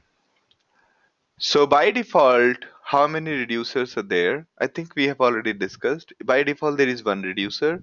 If there are too many reducers, it's up to you. How many reducer you want based on our previous computation. Just that keep in mind that if you create too many reducers, effort of shuffling will be higher, network load will be higher. If there are too few reducers, the computation might take more time. Okay, so tune to have tuned to have the total number of slots, and the computation of slots we have already covered, 0.95 to 1.75 times the maximum possible reduced tasks. Okay, so all right, so now let's talk about something else. All right, let me create a better diagram. On each node, when the data is being gathered, you want to do compression before sending to some other reducer node. Okay, you want to locally decrease the total size of the data. You remember our character count? If we do a lot of transfer when we were doing character count, if we simply generate the key value just like in the word count, we'll have enormous amount of data transfer from one node to another. Correct? We'll have lot of enormous amount of data transfer from one node to another node if we have character count. But if you see effectively, every node is just supposed to give 26 numbers, right? Each node counted the characters, and character count meant the number of times A has occurred, number of times B has occurred, up to number of times Z has occurred. Only 26 numbers is what every node is supposed to report. But we are transmitting so much of data, correct? So can we do something about it? Okay, can we locally reduce the data on each node? And that's where the combiner comes into play. That's where the combiner comes into play. Combiner basically runs just after mapper and stores the data onto the same disk. Solves the reduces the data. Okay, so combiner is executed here just before. So the data from, let me draw a little bit more. So our map function is giving key value pairs, is giving out the key value pairs, key value. Okay, now map whenever it gives a key value pair for us, it it goes to the, yeah, so it goes to the partitioner. Okay, or you can say, okay,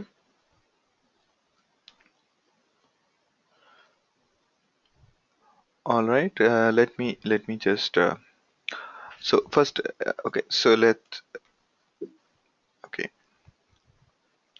so there are multiple,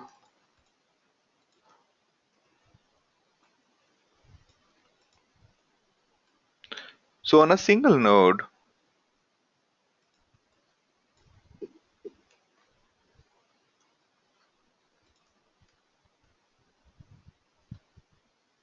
okay, so all of this has to be gathered, all of this has to be gathered and then given to the combiner.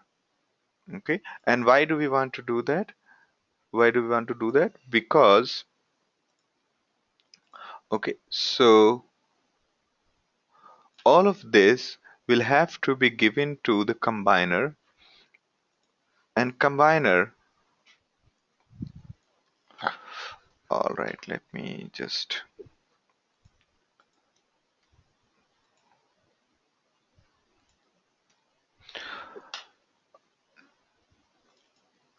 say key 1, and all of these are key 1, okay, or this one is key 2. So key 1 and key 1 will go into the same bucket, so they will go into one partition.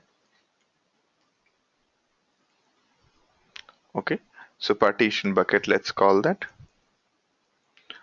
And after that, these key values are going to be passed to our combiner.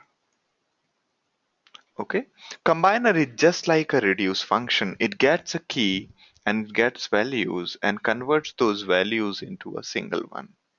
Okay, combiner is just like your combiner is just like your reducer, which basically combines multiple keys into a single key. So combiner gets key 1 and an array of values. Okay, so it'll get an array of values in values will not be in any particular order. There is no fixed way of doing that. Okay,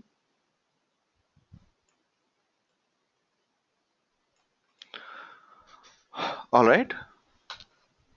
And once combiner gets these values, it basically return a single value. Okay, it'll return a single value, and single value will be some key, and the value. Okay, so what I'm trying to explain is before this data transmission happen, and this goes to reducer. Okay, this is what is happening before, after this, and before being sent. Right. So group by key is same as this one. So combiner and reducer, both of it has the same syntax, exactly same syntax. So you can see that I'll show you my combiner here. Here is my combiner definition. Even if you see, it basically extend the reducer. You see, key and the values, and then it returns something. I have used it in char count. You can have a look at my combiner in the char count. It's nothing but it's the same definition as reducer. It's starting sum, iterating over values, adding that value into sum, and then returning it. That's all. So combiner is more or less like a reducer on a single node. So you might ask that, then what's the point of having,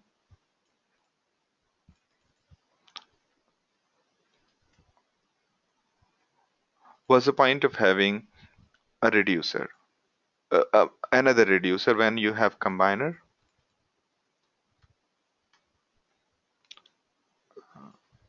It goes from here.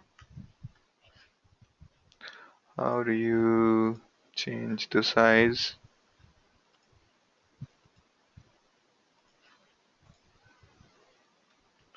to reducer? Okay. Same thing is going to happen for other set of keys.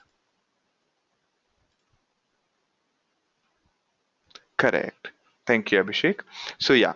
So the role of reducer is to basically, when you have a combiner, the need of a reducer is to combine the values for a key on multiple nodes, from multiple nodes. Okay. So here the minimization of data will occur using combiner, and then the overall same key might exist on another node, and that minimization or that reduction will happen using this. Now there is a catch. There is a catch here. The catch is that not every function can be defined as combiner. The function has to be associative and cumulative. So any function which can be called multiple times without bothering the order of calling things. Okay, so all right. Before I describe the limitation of combiner, can you do you have any questions? Please feel free to ask the question on combiner if you have any questions.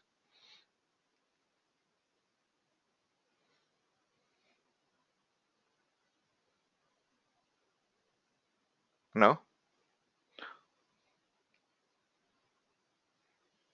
So combiner is just like reducer. It runs on a single node, on the node where the map is being executed before the data get transmitted to the reducer. We use combiner in order to minimize the data transfer and doing other acts. Okay. The only catch is that combiner has to be associative and cumulative. What does it mean by associative and cumulative? It means If the output of one combiner is given to another combiner, still the result should be same. I'll give you an example. The way it is, so a combiner is going to be called multiple times on a list of values. Okay, so imagine this. Imagine that your combiner is doing minimum. Okay, a minimum of all the values. So 0, 20, 10, 25. The minimum of, sorry, maximum of these values is how much? 25. No matter which value you compare first, and the result of one comparison, if you compare it with second and so on, the result always will be the overall maximum. Whether you compare 0 and 20 first and then and 10 20 and or you compare 0 and 10 first and then compare 20 and 25, no matter in what manner, no matter in what order you process these records and how many times you apply the same function again and again on subsets of the values, it it would result in the same. So min, max, count are valid examples of our combiner function. Why? Because the way combiner is executed is given a big list of values. As and when the values are arriving, it's being executed, and the data is being minimized as and when the data is as and when the values are arriving. Okay, so it's not waiting for the whole process on to finish. Okay, so it's being executed on subset of values in no particular order, and the result of first combiner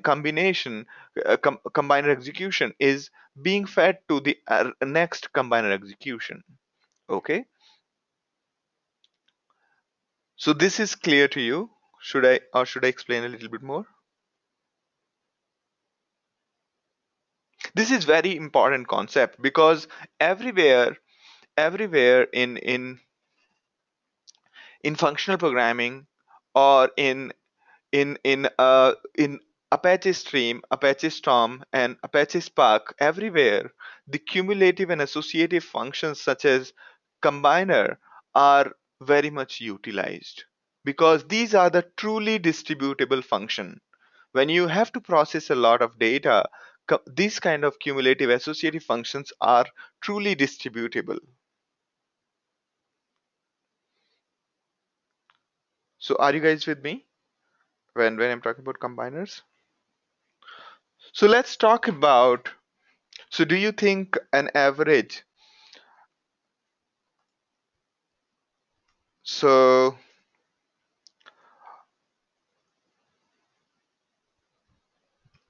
is sum a valid combiner? Anyone?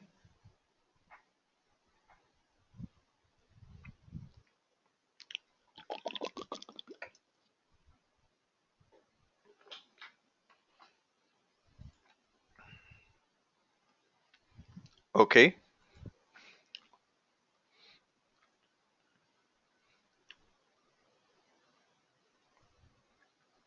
Is average a valid combiner? Imagine this function. Okay. So my combiner, which gets a key and the values, and it all does is return sum of values divided by length of values. Is it a valid combiner? Anyone? I'm putting a question mark. Yep.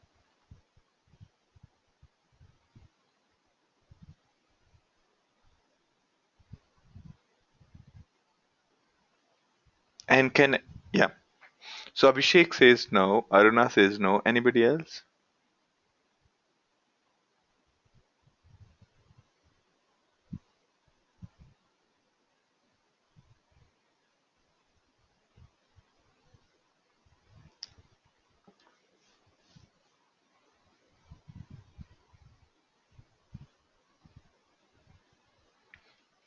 Okay, let's try it out. Okay, imagine that we have got,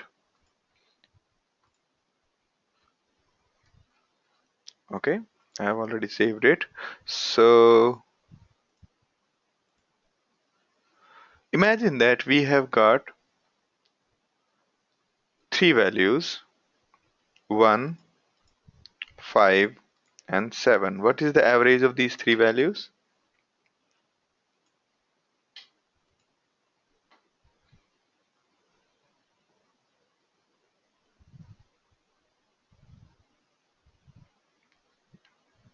So what is the averages? 4.3. All right. Now the average of, let me just see my calculator. Okay. 13 by 3, sorry, 13 by 3 is 4.3. Great. Now, let's say we average two values at a time. What is the average of 1 and 5?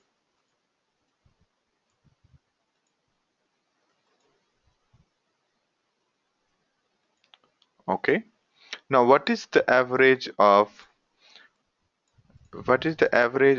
3 and 7?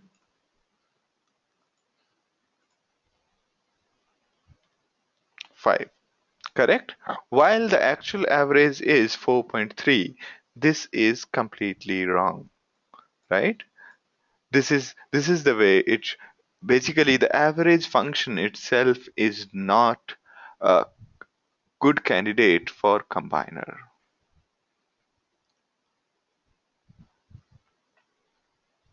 Make sense?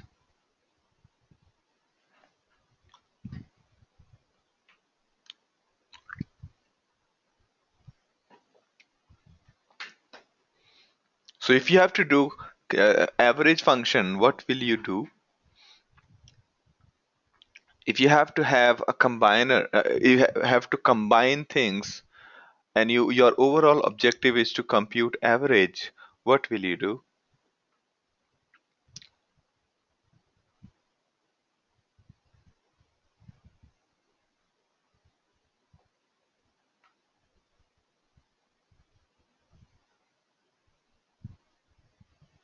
Correct. Do not, that's a little extreme. Instead, I'll use combiner to produce summation and count. Okay. At the end of it, I'll divide it and produce the average. Because count and summation both are fairly, one is total sum of values, second is total sum of number of times a value has occurred.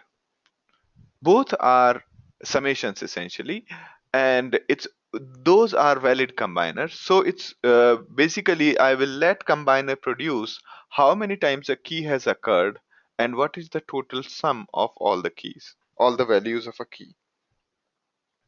Okay, and in the main reducer I will basically convert the sum and the length and generate that. Make sense to you?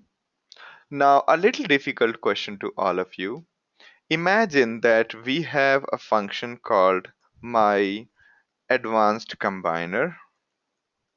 It takes key and the values, and what it generates is square root of values into values.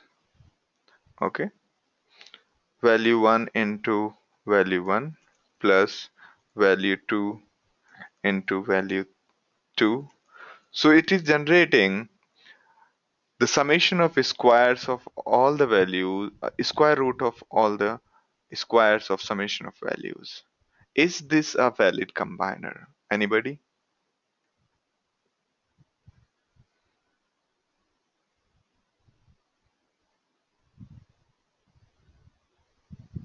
I'm asking this question because you will face this question a number of times, and a lot of people will ask you during distributed computing that what is a cumulative and associative function?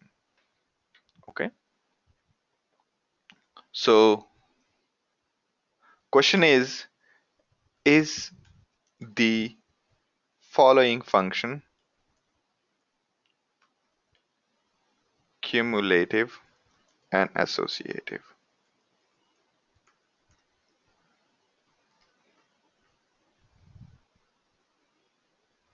Abhishek says no. Abhishek, let me again, in case you're missing. So here we are saying square root of. So we what we did was for each value we squared it and then summed it up and then we are computing square root. So Abhishek says it's not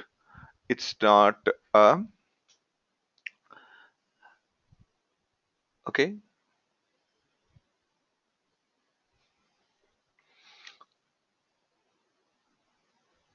Anybody else?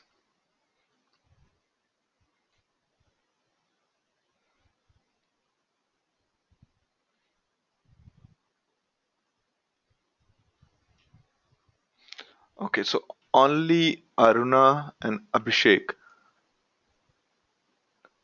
So Abhishek, you are changing your opinion now?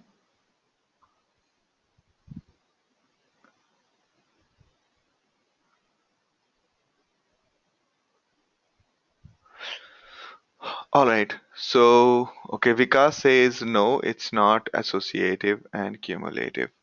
Okay. Should I demonstrate to you? Oh, right. Okay, so one Abhishek Verma says no and Abhishek says yes. Okay, okay,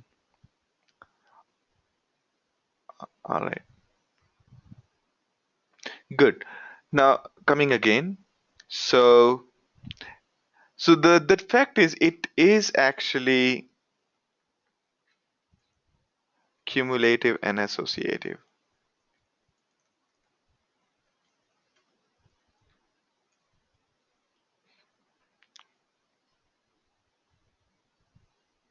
Why? Because let's imagine that there are three values A, B, and C, and we have to compute what is the overall objective? What do we want is objective is to compute square root of A square plus B square plus C square. Okay. Now, as we were saying that when we make something a combiner, something like a function as combiner, it will basically be executed on subset of values and the result of execution might be coupled with another execution, meaning the results of one execution might become input to another one. So let's say, let me just draw the diagram again. Let me just draw the diagram again, like here. So, so here, let me just say A, B, and C. Okay. When we compute A and B, it will be square root of A into A plus B into B. Correct? And then when we do this, okay, let's say this is my Z. I'm calling it Z. Okay, and the result here would be square root of Z into Z plus C into C. Okay, now this is this is essentially square root of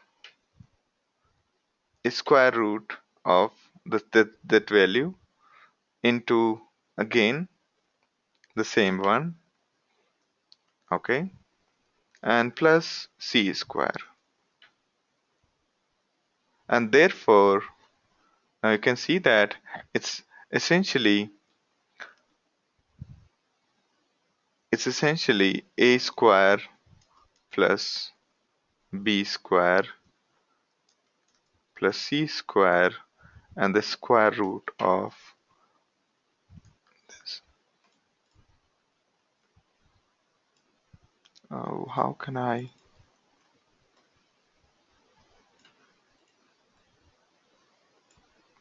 make sense to you now?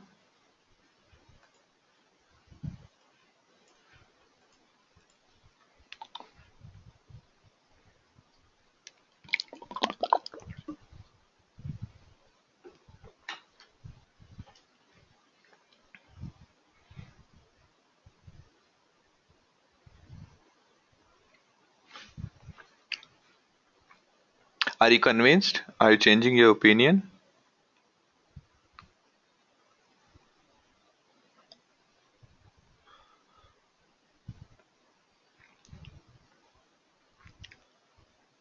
Okay, so basically the idea is that your function should be cumulative and associative, meaning you in no particular order, no matter how many times you keep on calling the same function on the result of the previous one, it should not uh, give the wrong results.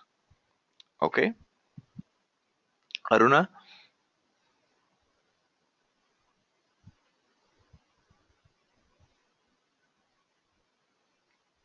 Great. Great. If you have any doubts, please raise it right now. I can explain it. Vikas, are you convinced about this?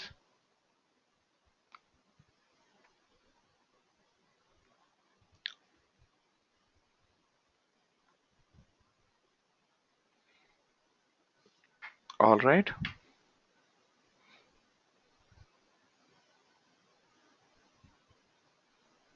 Yes.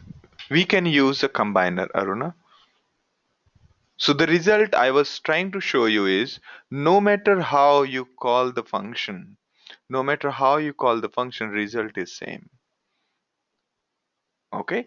If you take A and C first, okay, then also it's a valid combiner. You take A and C first, still the result will be this. So first you take A and C and then compute the overall value, and then whatever is the result, then you combine the result with B and compute it, and so on. Still the result is still the value will be correct. So it's a valid combiner.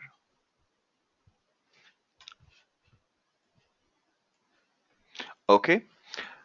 Now, how many of you know about standard deviation? Standard deviation is square root of x minus average.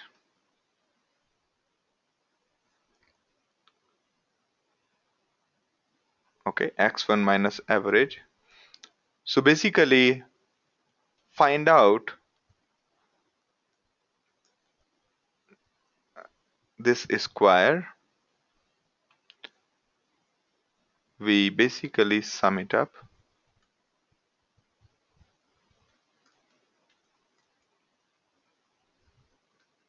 and divide it by total number of records.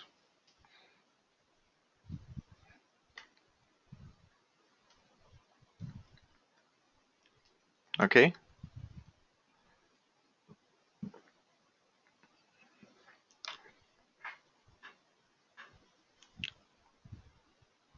So question to you is standard deviation is if you are given a list of values, find out their average, then subtract the average from each value. The result of whatever is the result of subtraction, square it and sum it. Okay, square the delta, how much each value is away from mean, square the distance, and then under root it, square it and then sum it up, and then square under root that. After that, after square rooting that, divide it by total number of records. That is standard deviation. The question is, do you think it's a valid combiner?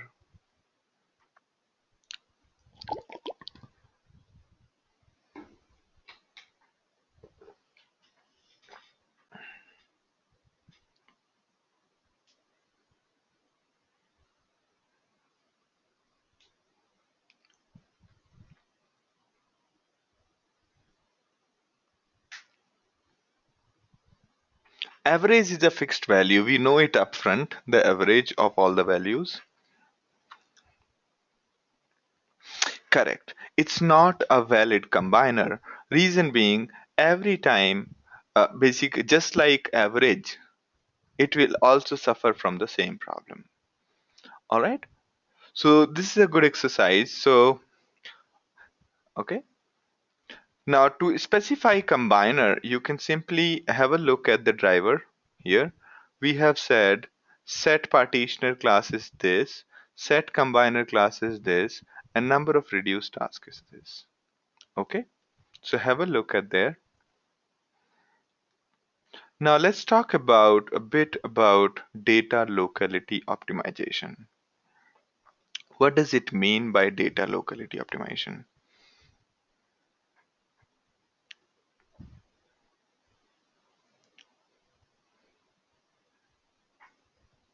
All right.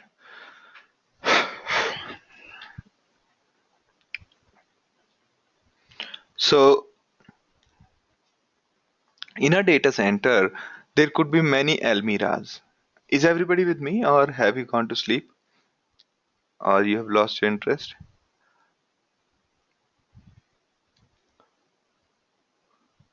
Okay, so it looks like everybody's awake. Yeah. Okay, at least Ingoba is awake, and Purushottam, Aruna, Ramesh, and everybody. Great, great. All right,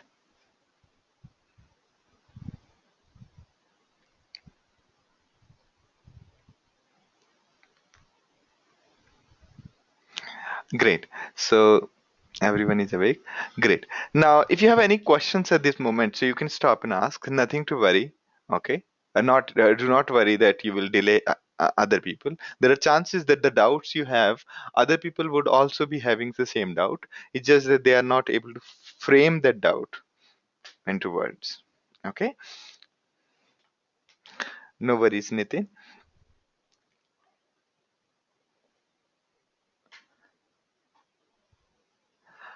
All right. So data locality optimization is making sure that your code executes very closer to the actual data. That is one optimization which Hadoop does, and and it does it for basically making sure that there is a very small data transfer. Okay, so and this is also called rack awareness.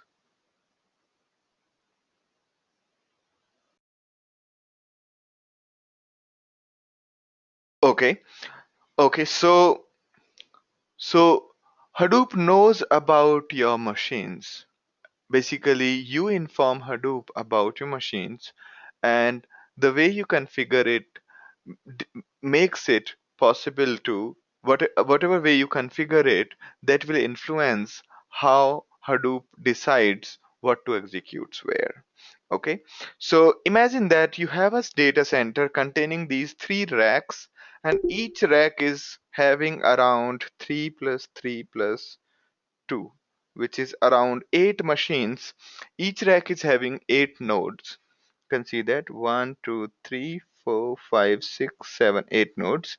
So each rack is having 8 nodes. Total of uh, 24 nodes are there. So in this data center,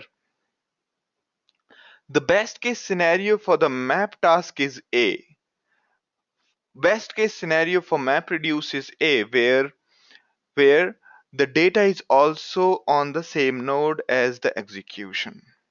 What if this node is not available for processing? It will try to find out another node containing the same replica of the HDFS block and will try to execute it. In case that too is not possible, then it will try to execute on the third node containing the data. Even if that is also not a possibility, then it will try to execute it in the nearby node on the same rack. Okay, and nearby node to the same rack is how many? So all the nodes are equidistant in a rack. So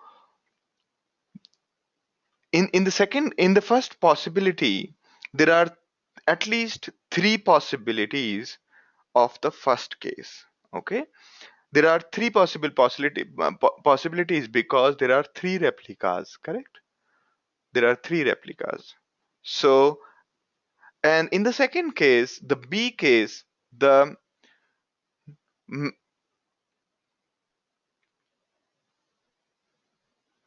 if it is not be able to do the work as in the case of A, it will try to execute on the same rack but different node. Okay, same rack but different node. Also note that all the nodes inside a rack are considered equidistant. Okay, are considered equidistant. All right. So that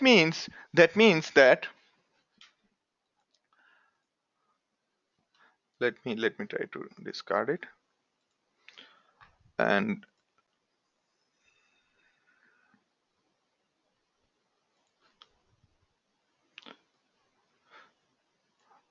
okay, so here that means this is also same as here. The execution, even if it's happening here, then is also the same thing. If your task is here. Okay. The third worst case scenario is that the data and the data and the execution is happening on different nodes. The data is existing on one rack and execution is happening on another rack.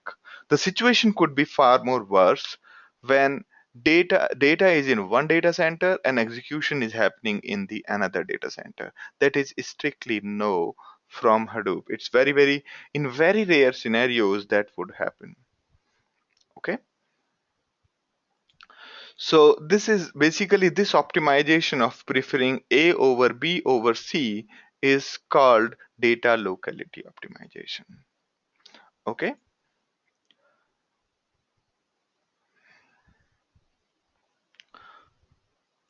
Now, a quick question to all of you. Can reducer take the benefit of data locality optimization? Anyone? Can reducer take the benefit of data locality optimization?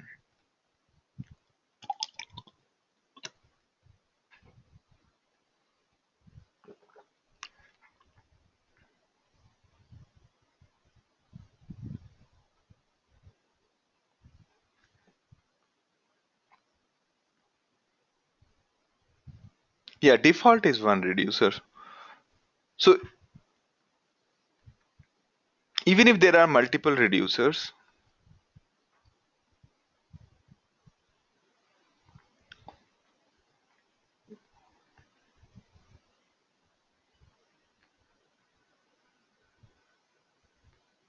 Aruna is saying yes, and Lingley is also saying yes.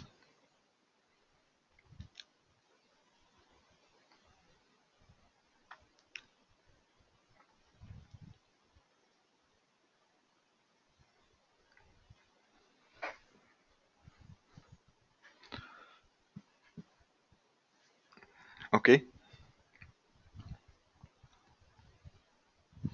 So if you remember that after map work is being done, the data is has to be gathered at the reducer task from multiple nodes, correct? From multiple nodes.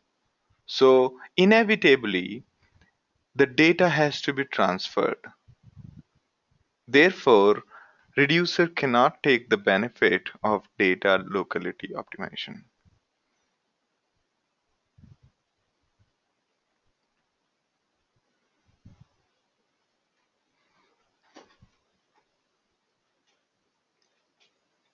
Correct, Ramesh. So reducer is not dealing directly with the actual stored storage. It's dealing with the results of the mapped input. Okay. So the location of data would not matter too much. So Aruna, is that clear to you, Purushottam?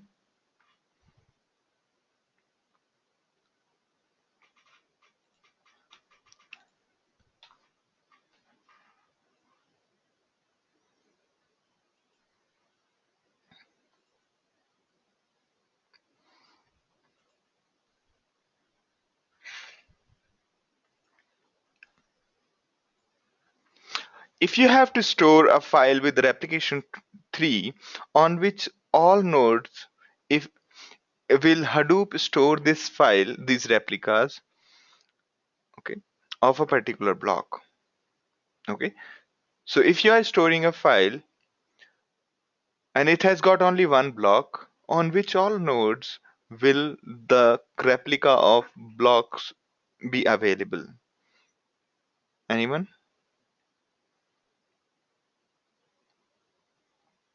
Where will the copies of the blocks go?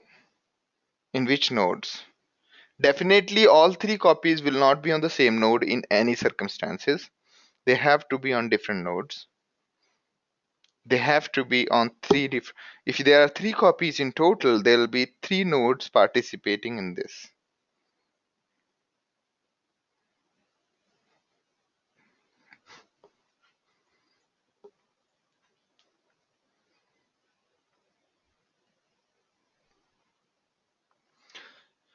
Okay, so Vikas says node 1 on one rack, node 2 on another rack, and node 3 on a different data center.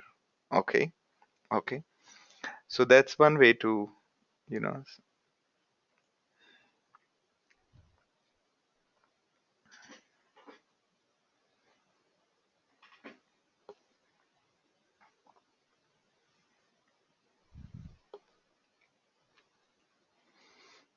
okay.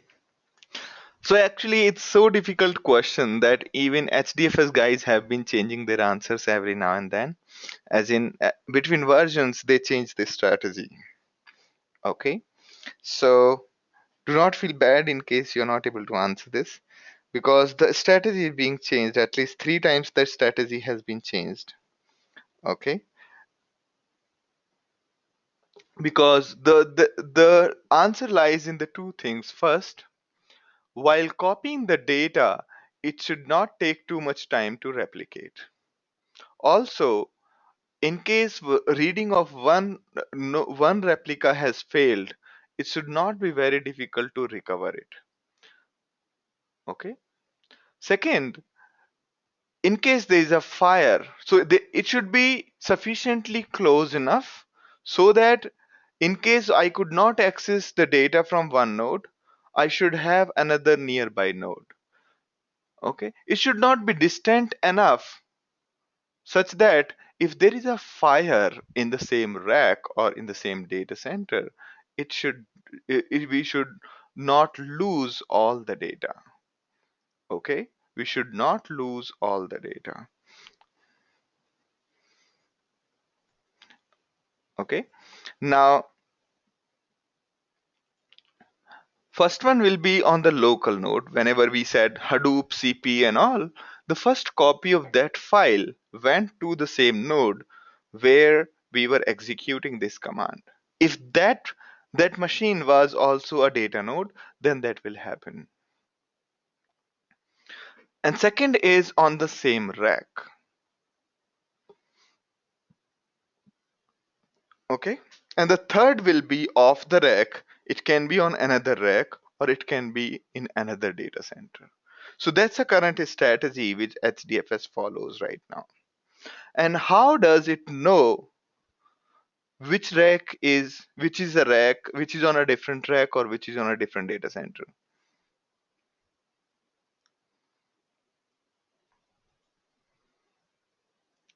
Okay, so it's not that difficult, Nitin, for us.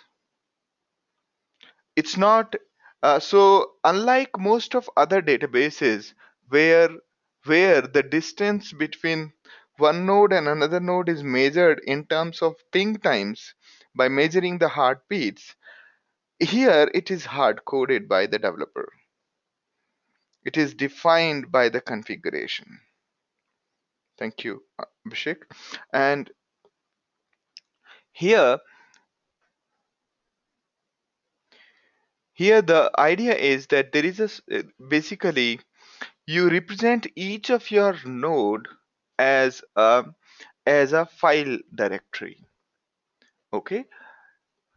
So, for example, the node one which is existing on node rack one and is under one switch as switch one, we call it S1, R1, and N1.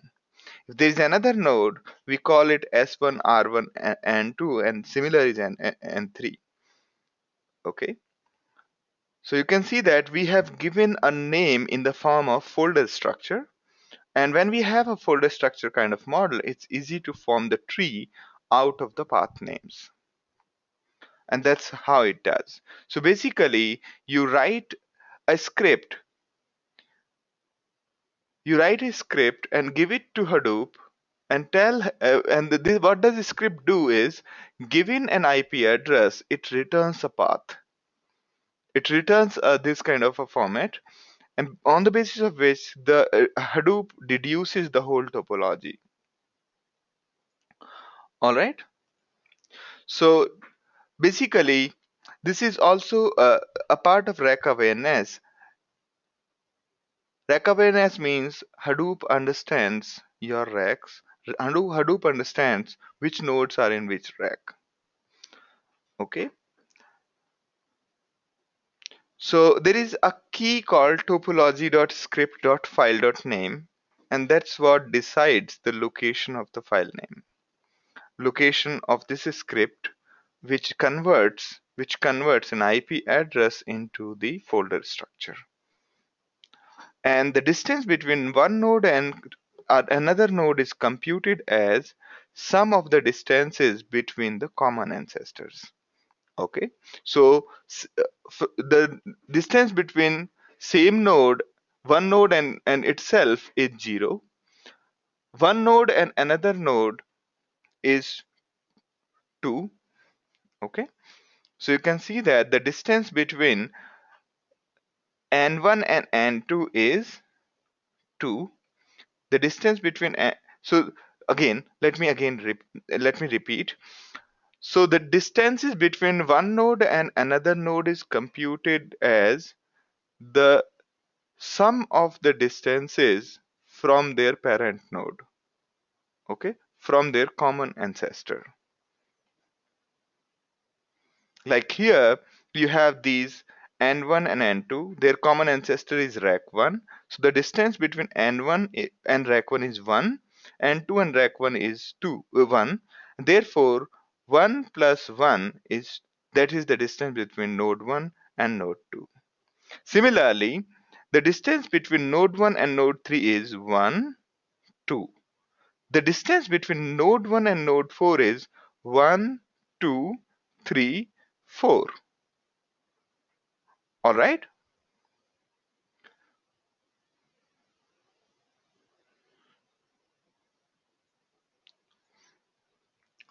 And in the same way, the distance between the another data center and this one is 6.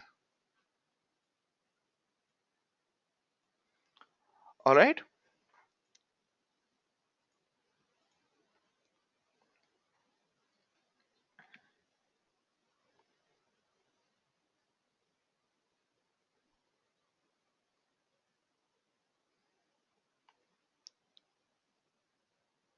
All right. So can anybody tell me?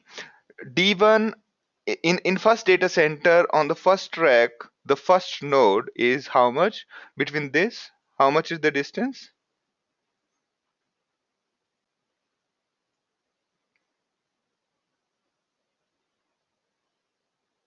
Correct. And node 1 and node 2, node 1 and node 2. Good, good. And node 3 and node 1.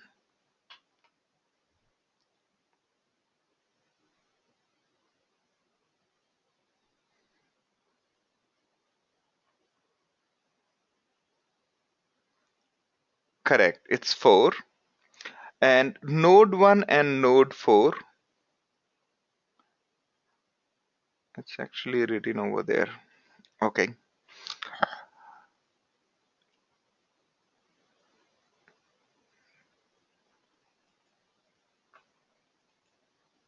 all right, good, good. So the distance between one node and another node is basically you have to lay it out like a tree. Okay, so node 1 and node 2, find out their common ancestor. The common ancestor of node 1 and node 2 is, Aruna? Rack 1, right? So the distance between rack 1 and node 1 plus distance between node 2 and rack 1. This distance and this distance is what will make up for the distance. So this distance is node 1 and rack 1, 1, and node 2 and rack 1, 1, right? So 1 plus 1 is 2. Okay?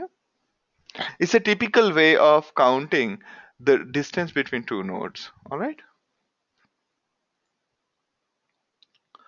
All right, so that's pretty much about the HDFS and Hadoop. What we HDFS and MapReduce we had to talk about. So Aruna, is that clear, or can I explain again?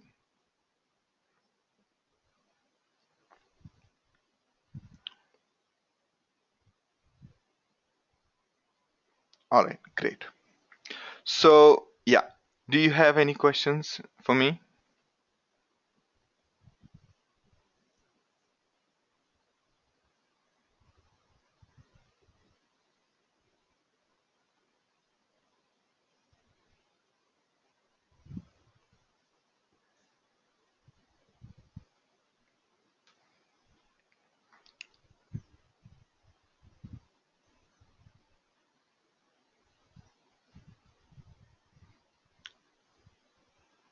Ramesh's point is if one node is going to be far off location, then is it recommended practice to use lesser number of mappers than the total nodes? So if you have one node really far off, the chances are that you will only it will the two copies it is going to have the data it is going to have, there'll be other nodes containing the same data, right? So it's not needed. It's not really because say there if there is a block, if there is a file having three blocks, so you will generally have three mappers, not more than that, right? So those three and these three blocks are if they're on different nodes.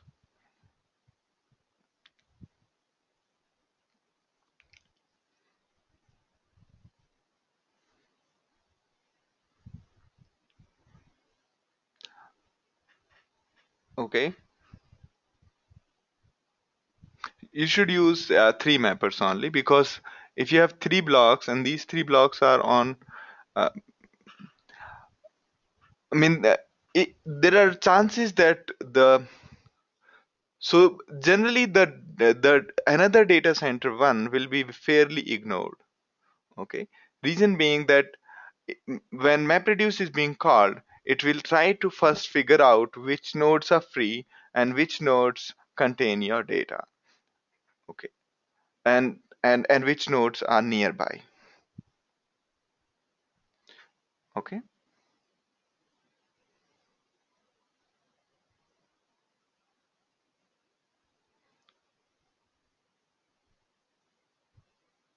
correct. Number of that is I think probably a better way of saying thank you, Abhishek. Number of mappers are dependent on the number of blocks rather than location of copies of each block. Okay, also if you have another data center, do not run a task tracker on that machine.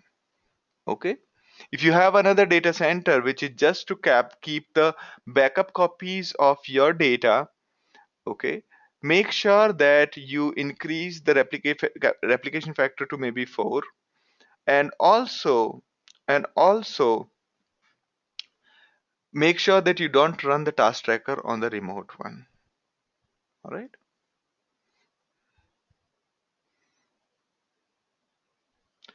Make sense, Ramesh?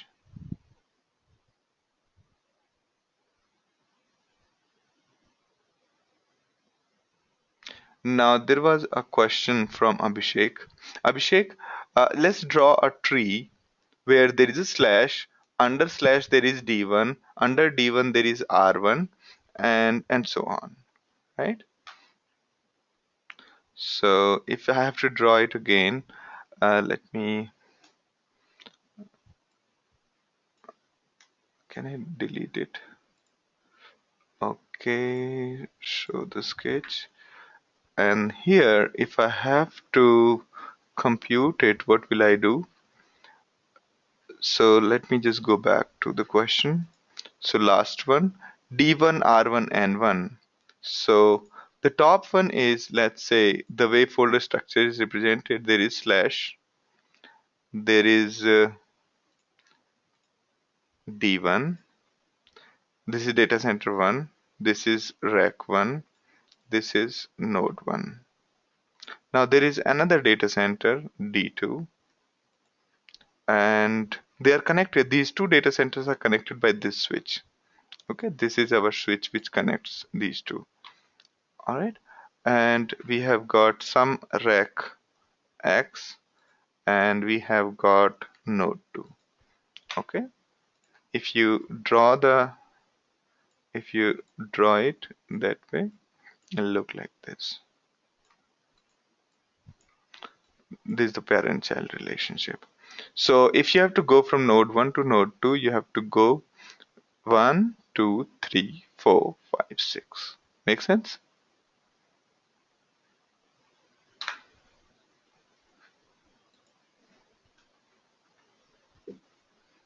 All right, good. So carrying on.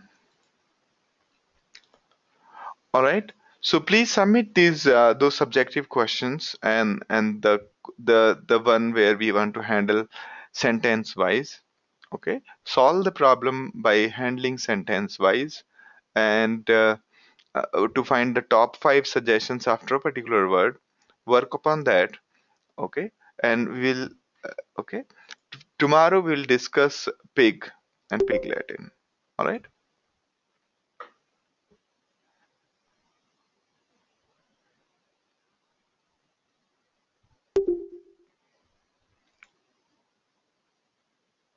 It is already updated. So yeah. And so which one are you talking about, Aruna?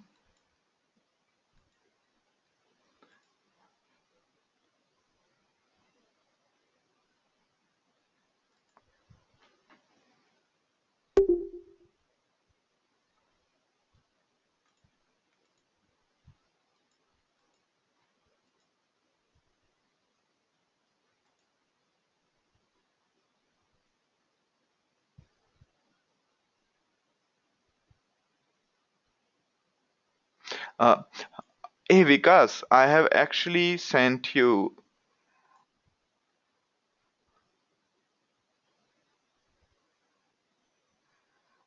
Hey Vikas, I have.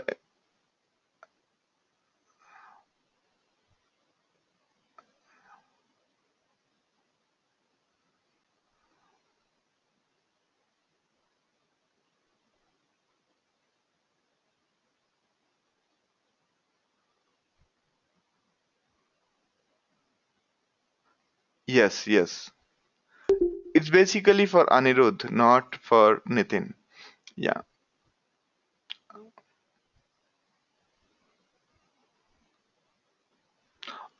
All right.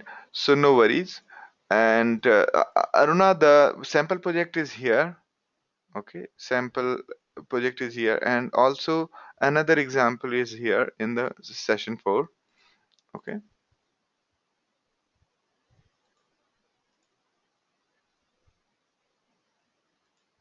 Okay. So finish this assignment, this one and this one.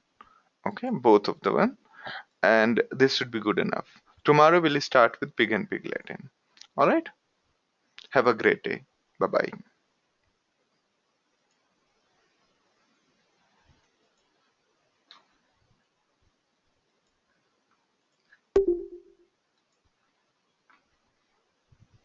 Yeah. Thank you, Nitin. Have a great day.